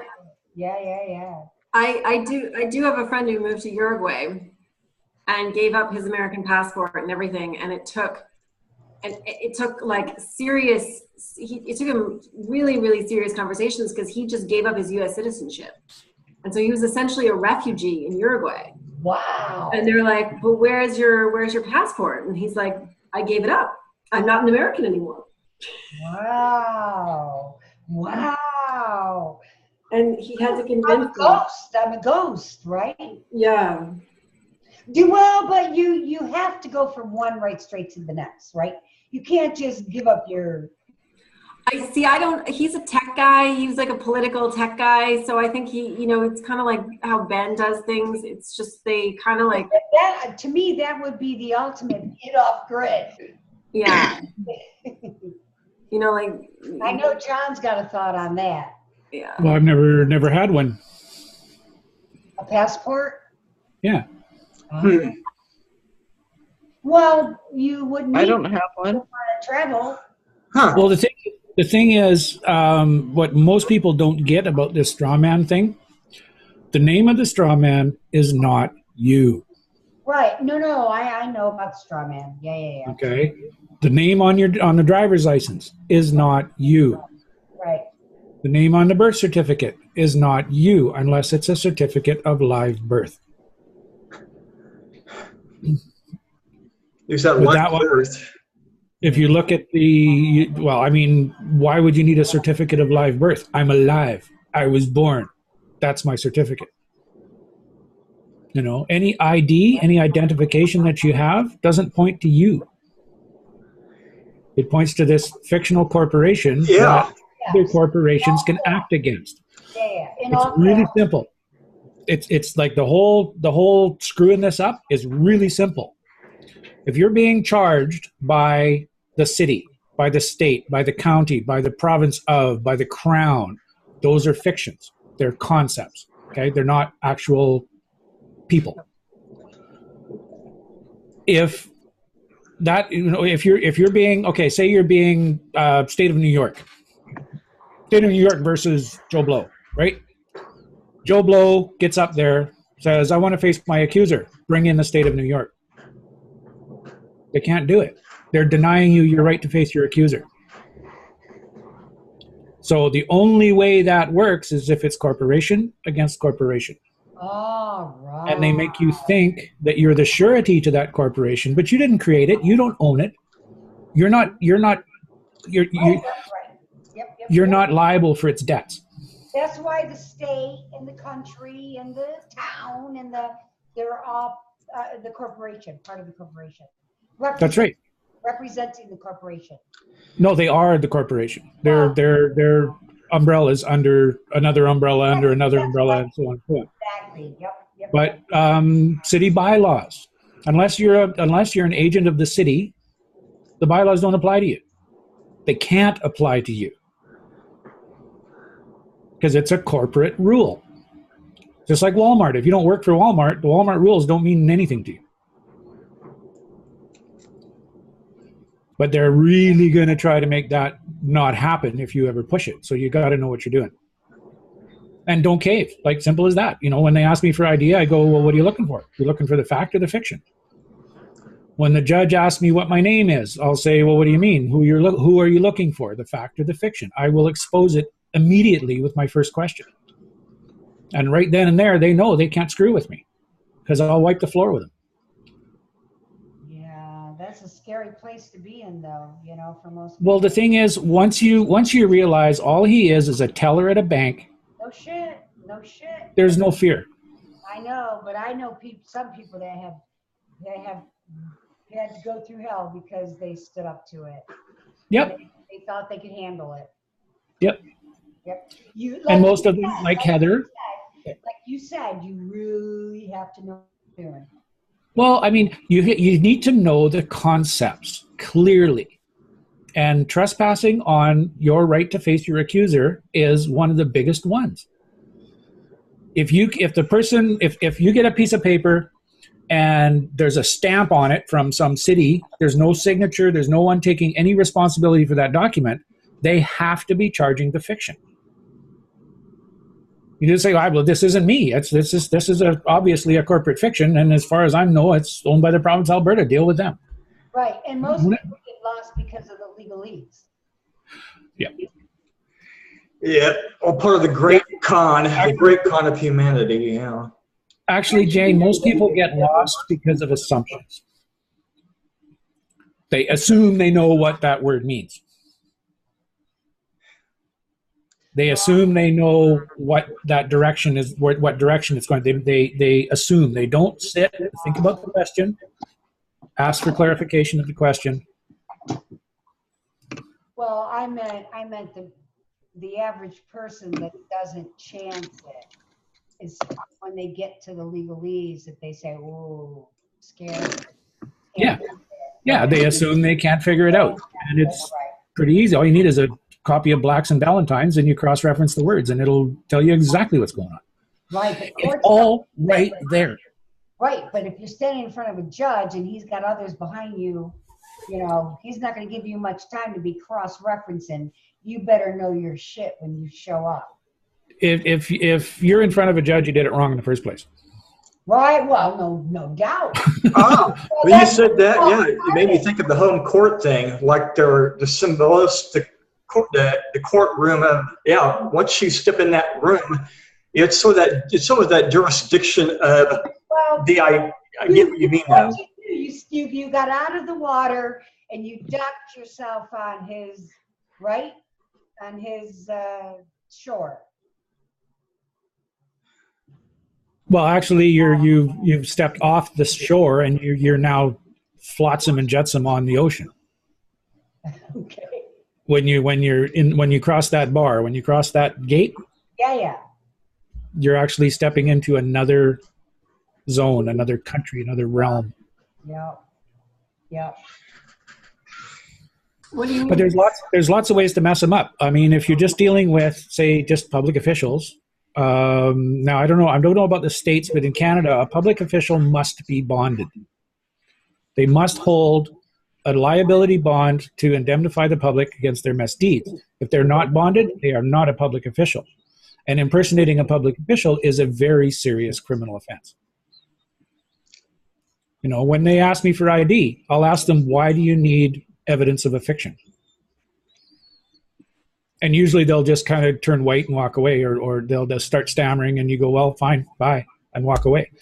When the cop stops me, the first question I ask is, why are you detaining me? If he says I'm not, I say, have a nice day, and I walk away. You know, John, did you by chance catch that news about that? Hey, Greg, who was that politician in court that got beat up by the cops because he spoke against? Well, that was Ray McGovern, Pat McCullough in the CIA. Ray McGovern, He's a real ex-CIA, a whistleblower, showed up in a court hearing and. Well, it was on the confirmation of Halpin. Confirmation of what? Halpin. Halpin? Lady, CIA director. CIA director nominee. And Yeah. he showed up to expose some of her misdeeds. And he was told, you know, show up, you know, say what you got to say, and it'll be fine. Well, he showed up to say what he had to say. And as soon as he started speaking the truth, he was attacked by these thugs, cops. And this is a 79-year-old Yeah, they don't. you know, and they beat the they didn't beat the shit out of him, but they roughed him up real good, threw his ass in jail. And it's like, when, you know, we're talking about this kind of stuff, but yet people like this have been through, surely this guy's got a grip on some of this. No. If you want to see a masterful use of this technology, look up on YouTube, Judge Bows to Sovereign. And that was one of the fellas that was with the World Freeman Society when I was administrator on it. And he did it extremely well. Now, what's not in that video is what happened prior to that. When he walked into that room, he went up to the head bailiff and introduced himself as a living flesh, not as a fiction, not as a dead anything. And the bailiff asked him a question, and he answered it. And basically he says, you know, I am not a fiction, I am living flesh. Do you understand what that means? And the bailiff said yes. At that moment, he owns the bailiff. Okay. Because the bailiff has now acknowledged that he is the highest authority in the room. So that politician's mistake was going into court to start with. That's right. Without the proper groundwork. Yeah. He went in as a fiction. He went in as the individual playing the role of. But, you know, to realize that even our people that are in high positions, I mean, CIA, really? They don't know. They don't know. Most of these people, they are taught to follow a script, and they follow a script, and they don't know anything past that. Yeah. I mean, the one cop that we had on the WFS forums that came in and actually decided to learn something, in 3 weeks, he went to his CO and said, like, what's going on here? I'm learning all of this stuff. He immediately was promoted to a detective in violent crimes. They took him out of Admiralty, which is codes and statutes, and put him immediately into common law, which is harm, loss, or damage. We had a couple of lawyers that came in, and they thought they were really smart, and we basically wiped the floor with them, and they gave up their practices. Wow. I'm not doing this anymore. I'm not deceiving anymore. Because it's all just deception. That's all it is. And it's the thing is, it's not their fault. It's our fault for not taking responsibility, educating ourselves. That's right. And you know what? For 79 years old, being in the CIA for that long, so to speak, you would think he'd have a friggin' clue, right? Well, I heard bits and pieces of his story, and I'm calling BS on this. If you're in the CIA, that's like Robert David Steele. Like, it's clear that the man is still in the CIA. Like, you're in the CIA, you're in the CIA. I say that's theater. Well, I mean, he said he was retired. CIA. Did you ever really retire from the CIA? Well, I've heard so much of that. I know what you mean, Laura. It's like all that stuff about you're leaving the CIA, but you're never completely out because they don't trust you to keep your mouth shut. evidently, One thing. he's like one of the biggest CIA whistleblowers out there. So I'm sure he had a mark right here, targeted, bigger than Snowden. Okay. Yep. Interesting. It's definitely like watching a fucked up movie where you see, or some series where you see them, someone wants to get out. It's like every time I think I'm out, they pull me back in type of thing. Yeah. Not me. I'm not being pulled anywhere anymore. I try. All right, guys. Yeah. I'm sorry, what were you saying, John? Oh, I was just going to make a joke. Go ahead. Go ahead, make the joke. It's too late now. Moments passed. Come on, joke, bring it. Nah, moments passed won't work anymore. I couldn't be a police officer unless I just did it to try to flush out all the, because there's a lot of people who are really fucked up that gravitate toward that, and I know it. I developed the awareness to tell when a male is just acting like a high school boy, strutting around in his police, garb, and just the way they just stand like these primitive cavemen, these programmed people. And I'm like, it's like it makes me angry at the same time. I laugh at it. I have this thing about right now. Especially if they try to tell you how to talk. If you say something around some of the more bully ones, the ones that never grew up, and that's a lot of them anyway. And I want to exclude some of the women. There are women in there who definitely are their own. Yeah, they feel that. They just weren't. There's lots of ways to take the wind out of their sails, and one of the best ones is: are you aware that failure to distinguish between statute and law is gross negligence and equal to fraud?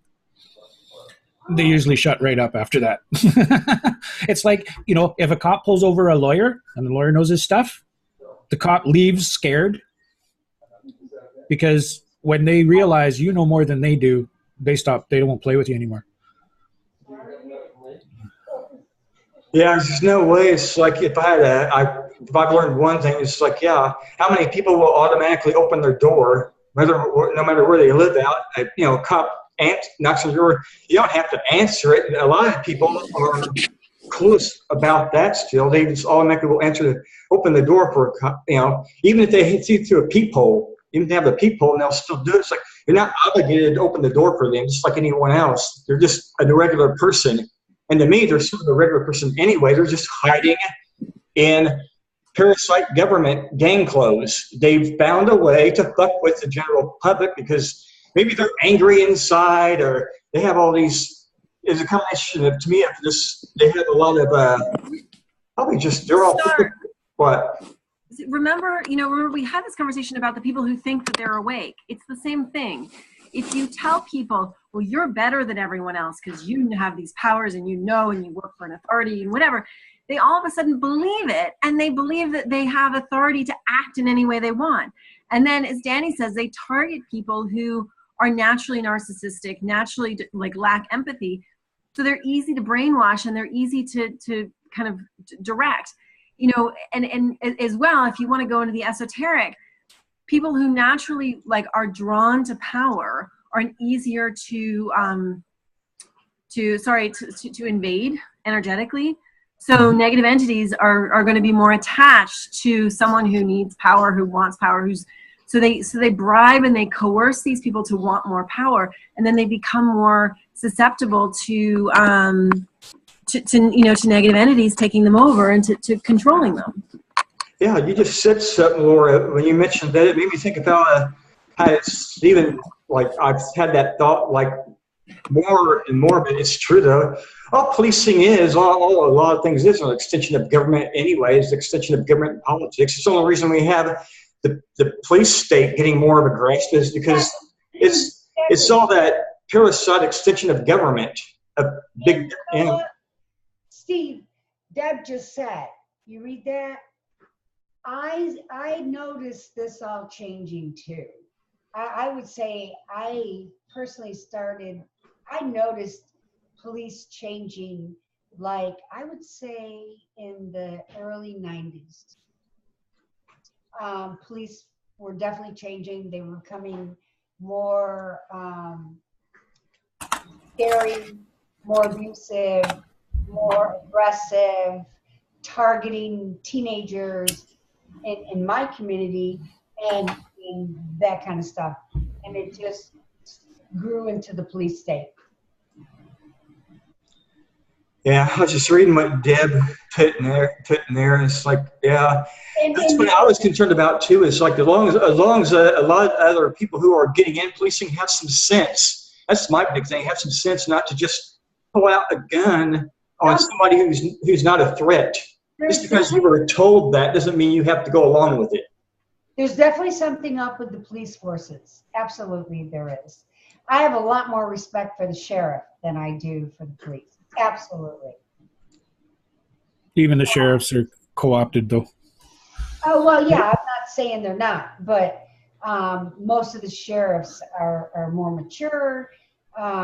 They as soon as looking for trouble usually. as soon as they abolished the justice of the peace, that's when everything went to hell. Because the JP dealt in common law. That was the actual distinction between admiralty and common law. You had a law court and you had the justice of the peace. And when the justice of the peace went away, then they could suppress common law and they could say it didn't even exist. Yet it is the superior law. Because it deals with harm, loss, or damage. And everyone is liable. You can't get a waiver for common law. It doesn't work.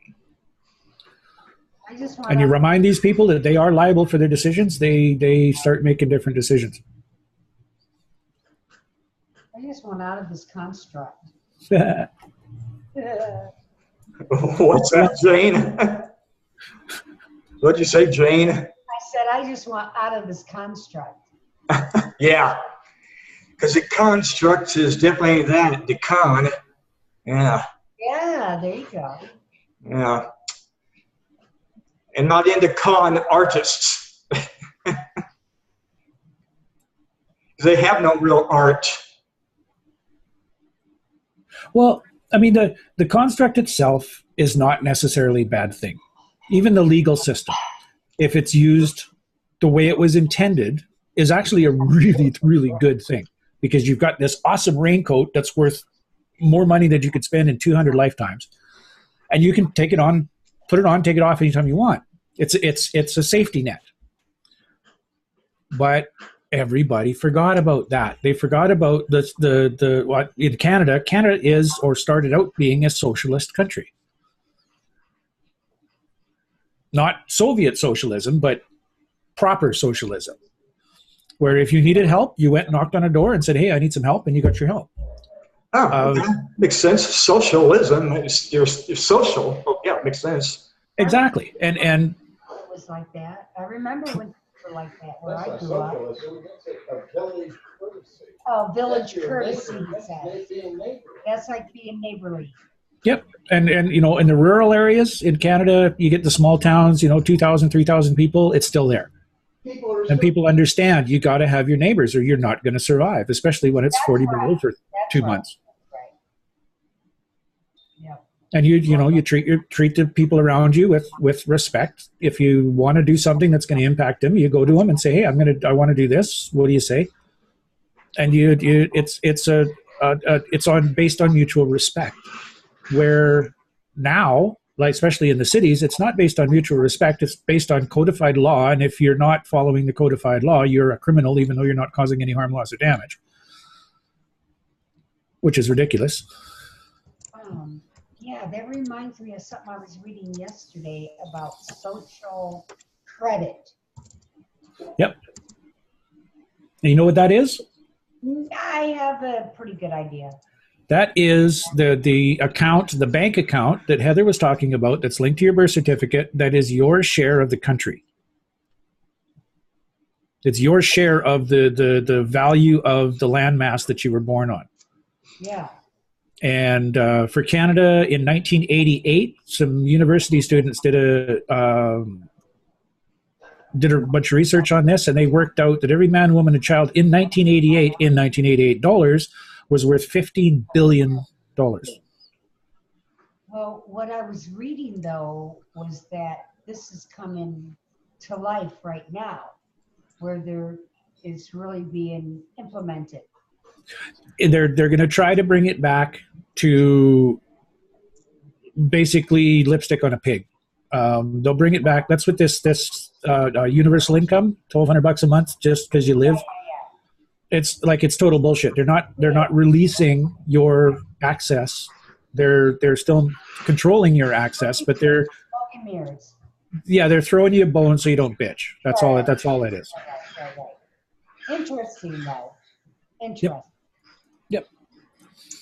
And it thinks it all pretty much started just right after you popped out of the room with the old birth certificate. No, you popped out with a certificate of live birth. Okay, thank you. The live birth thing, thank you. Yeah, it just made me think of the birth certificate that they give the the people that made you, the copy. Yeah, you realize it's the copy. So yeah, what they do with the original, and then you find out all this stuff. Yeah. Yeah, the lady, you were in a much better position to do this. Go get a copy of even just the form, the certificate of live birth that you fill out if you can, and look at what's on there. Okay, first of all, the father is a non-entity. He's put in there as an afterthought because he really doesn't matter.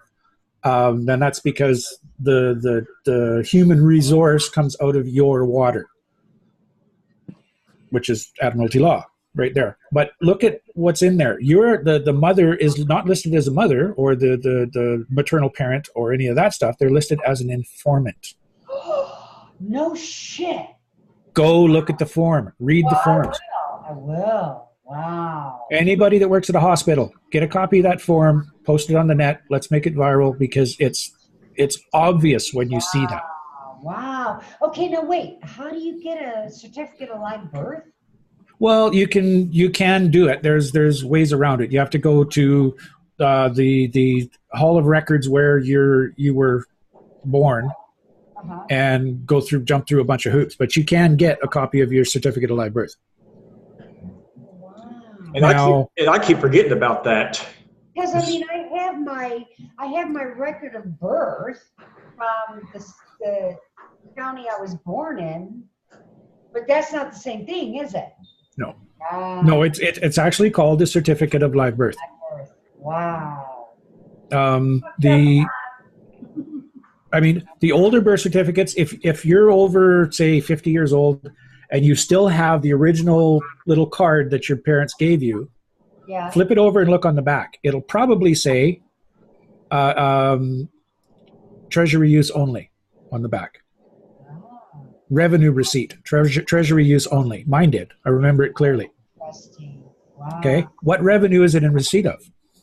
Right. That little certificate is worth billions. I remember reading about that. Yeah, how they got you bonded, so to speak. Yes. Yep. They create a corporation. They throw some money at it just to get it started. But they take the inheritance, the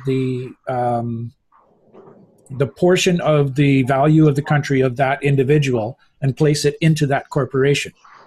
And since they're the owners of the corporation, they can do whatever they bloody well want with it. Right. The only access that you can possibly have to that is that of beneficiary. Because they're using your name, they used your information to create it, they used what your entitlement, your inheritance to fund it. So you must be the beneficiary to that account.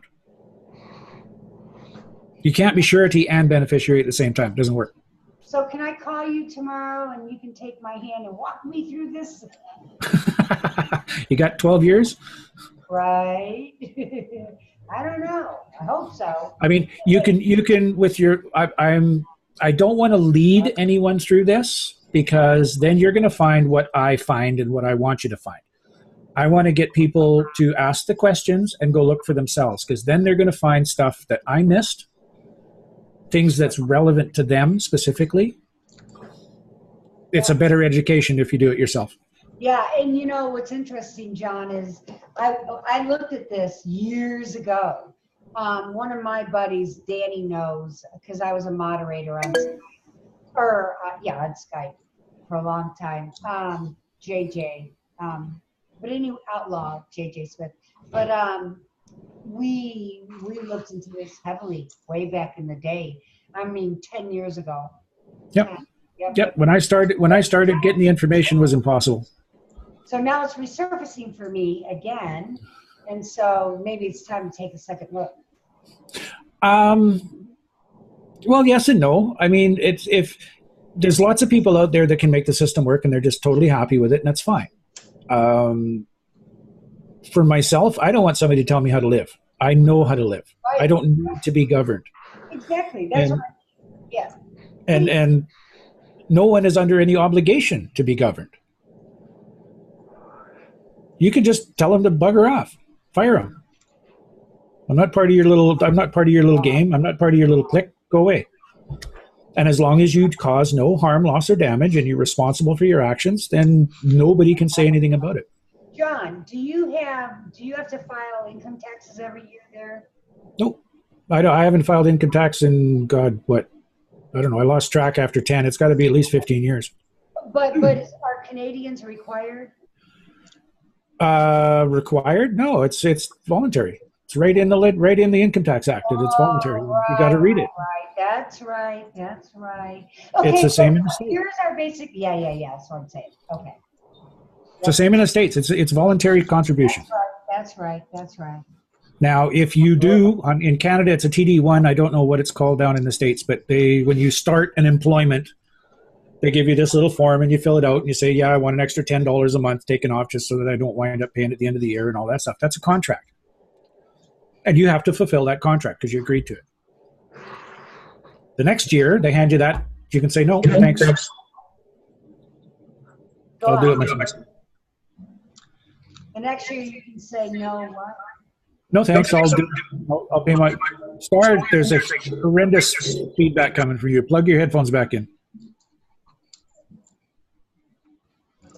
Yeah, I was just gonna say. Now it's like I unplugged them because I was trying to listen because I'm getting ready to turn my fan, my air conditioner thing, because it's getting stuffy in here. Well, go turn it on. We'll still be here. Also, Jane, the Federal Reserve in the U.S.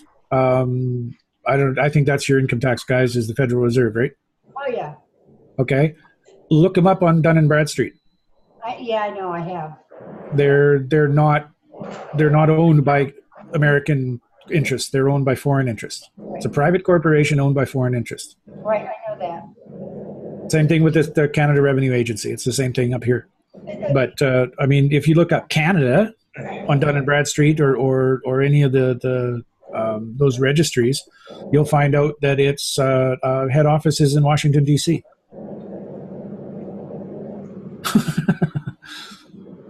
Head office of the United States is in Puerto Rico. Yes, that's right. Oh yeah, right. It's not the White House. It's an office in Puerto Rico. Yep. Right.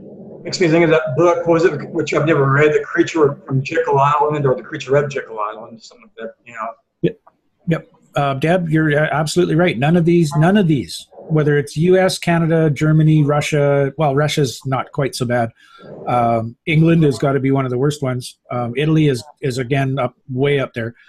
It's all corporate. 100%. There is no de jure government left in the Western world. Well, but wait. What about where there is no central bank? That's a whole different set of law. That's usually Sharia law. But you won't see this activity.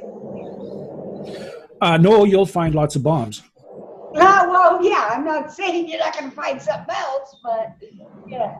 Yeah, no, the countries right now, I think there's only 3 left that don't have a Rothschild central bank. and they are basically in constant explosions for the last, what, 8-10 years. North Korea, Cuba, Iran. Something like that, yeah. I know that's That there used to be a bunch. Libya was one of them. I mean, if you look at the history of Libya, it was an amazing country. right.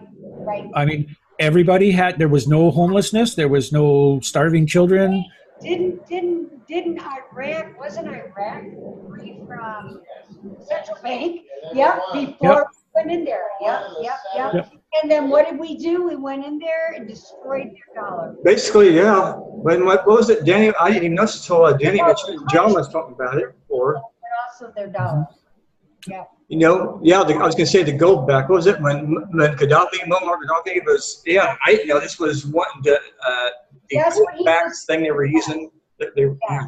Yes. Same reason, kind of like why they killed JFK. Yep, and Lincoln too. Lincoln was going to take the U.S. out of martial law, put it back in a lawful state. There you go. You know, that's another two words that you've got to know. Got to know the difference is legal and lawful. They are completely different words. Oh God, I could never speak up to that. It's kind of funny you mentioned that too, because because it's the criminal, all these factions and criminals are actually, exactly. They've made it legal to be criminals, basically. It's that legal again, John. You know. Yep, and don't, when you're reading law, don't assume you know what the words mean. Simple as that. Hell no. Assume it's a foreign language. Right. And again, that brings me back to that guy that I shared his link in here a little while ago. Meyer Lansky. Who's Meyer Lansky? Meyer Lansky is the JFK kingpin. Assassination kingpin. Oh, okay. And that ties in Mossad, Israel, CIA. Oh, ties into Mossad, Israel, CIA. Oh yeah, no, it's all big boys club. That's all it is. I mean, the thing about the contracts, everything is contract. In this world right now, everything is contract, Everything's contract, yeah. including a summons to court. Right, from cradle to grave. Including a summons to court. If you get a summons to go to court, you send them a nice letter saying, "Thank you for your invitation. Here are my terms." Right. Yeah, but then they come knocking on your door to collect you. I guess, because as soon as you consent, that make that agreement, then you're screwed. They come pounding on the door. Yeah, but also there's a maxim that states that the measure of credibility is sacrifice. If you're not willing to lose, you have no credibility. Oh, that's a tough pill to swallow, Johnny. Well, it's absolutely true. I hear you. You know, I'll put more stock into somebody who's doing something that, if it doesn't work, it's going to do a lot of damage to them, rather than somebody who's doing something and they take zero liability for it.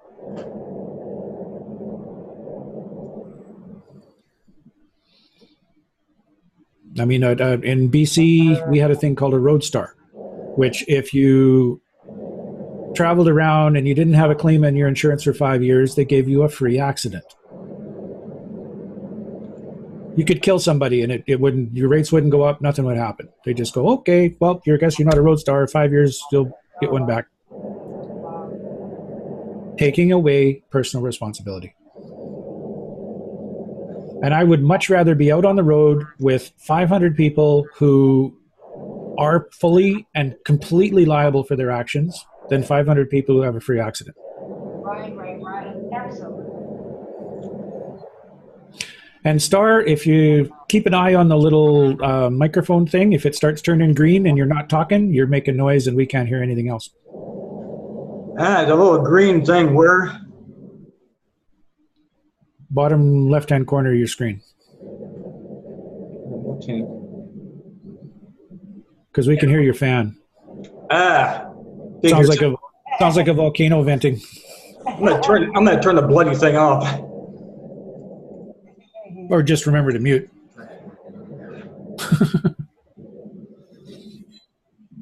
or set it up so that your volumes are just right so you don't get feedback like me. So John, Oh, fancy. are you happy, John? Were you resettled? I would have been happy in a cardboard box, but I prefer not to be. Well, Yeah, that's my question.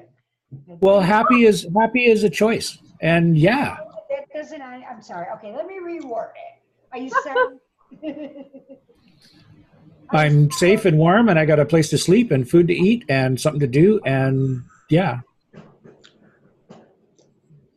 All right, sorry I asked. No. don't have a lot of stress. Well, again, you got to be really careful. You'll find out if you deal with me a lot that I actually listen to the words you use. which is good. I mean, listening to words people use, plus what they type.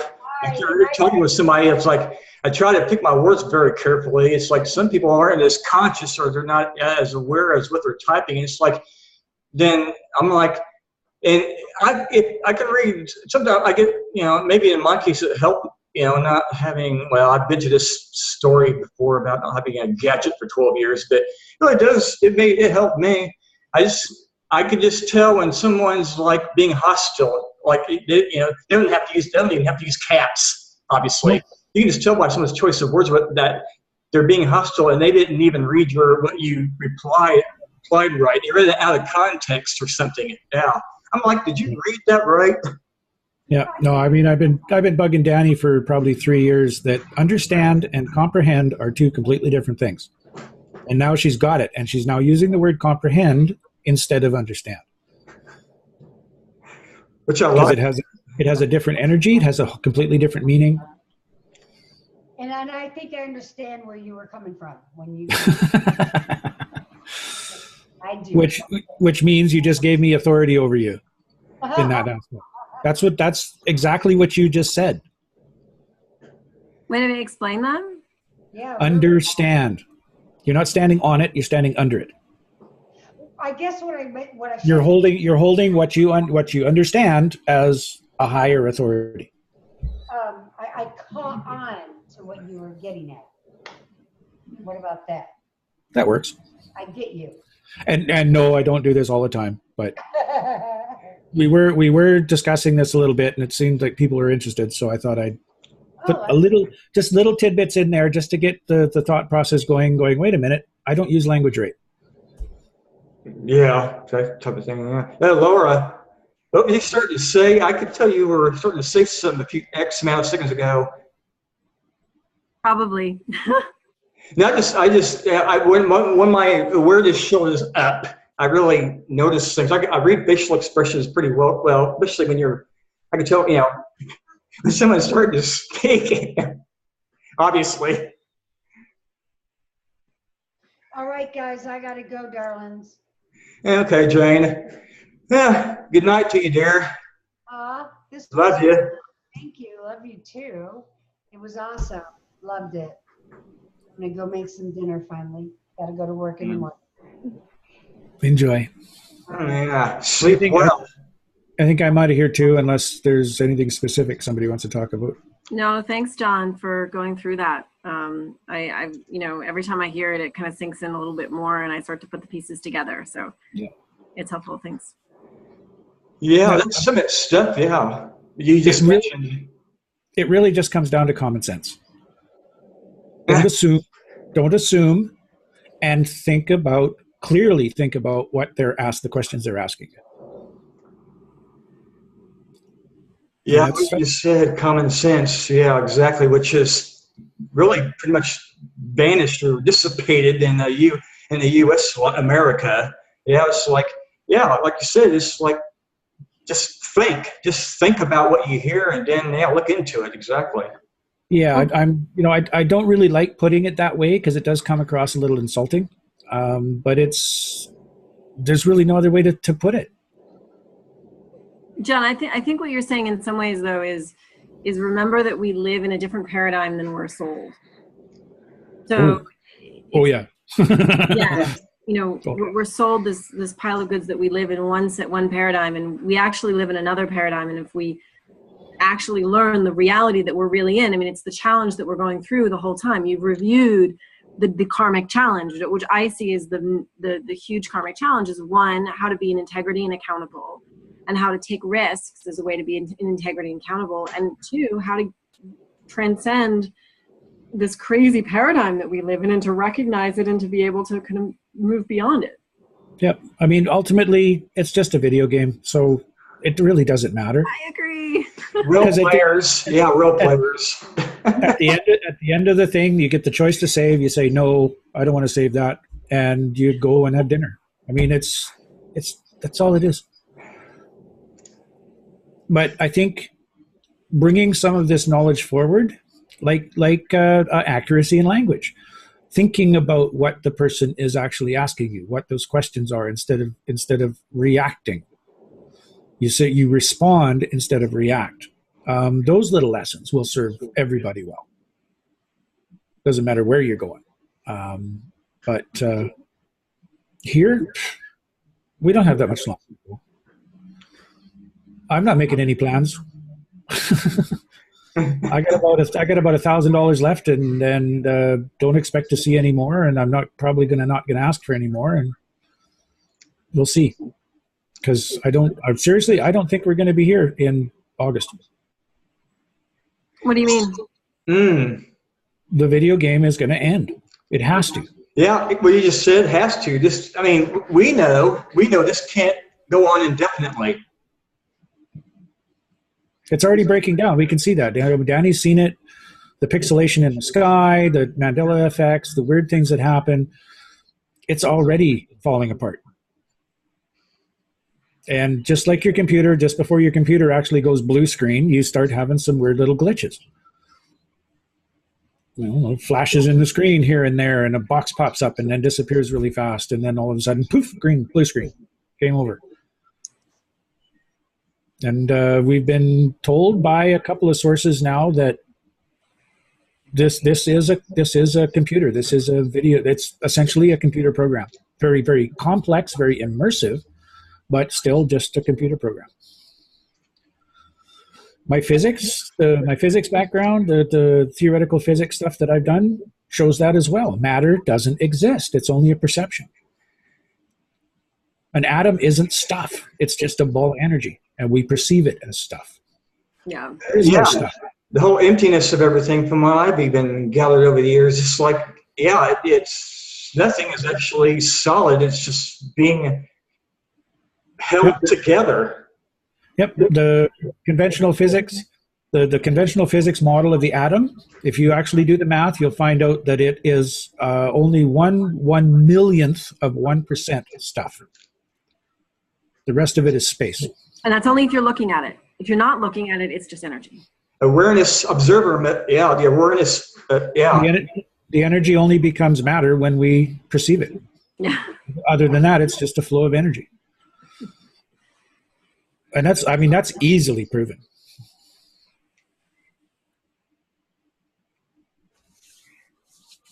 Anyway, I'm out of here.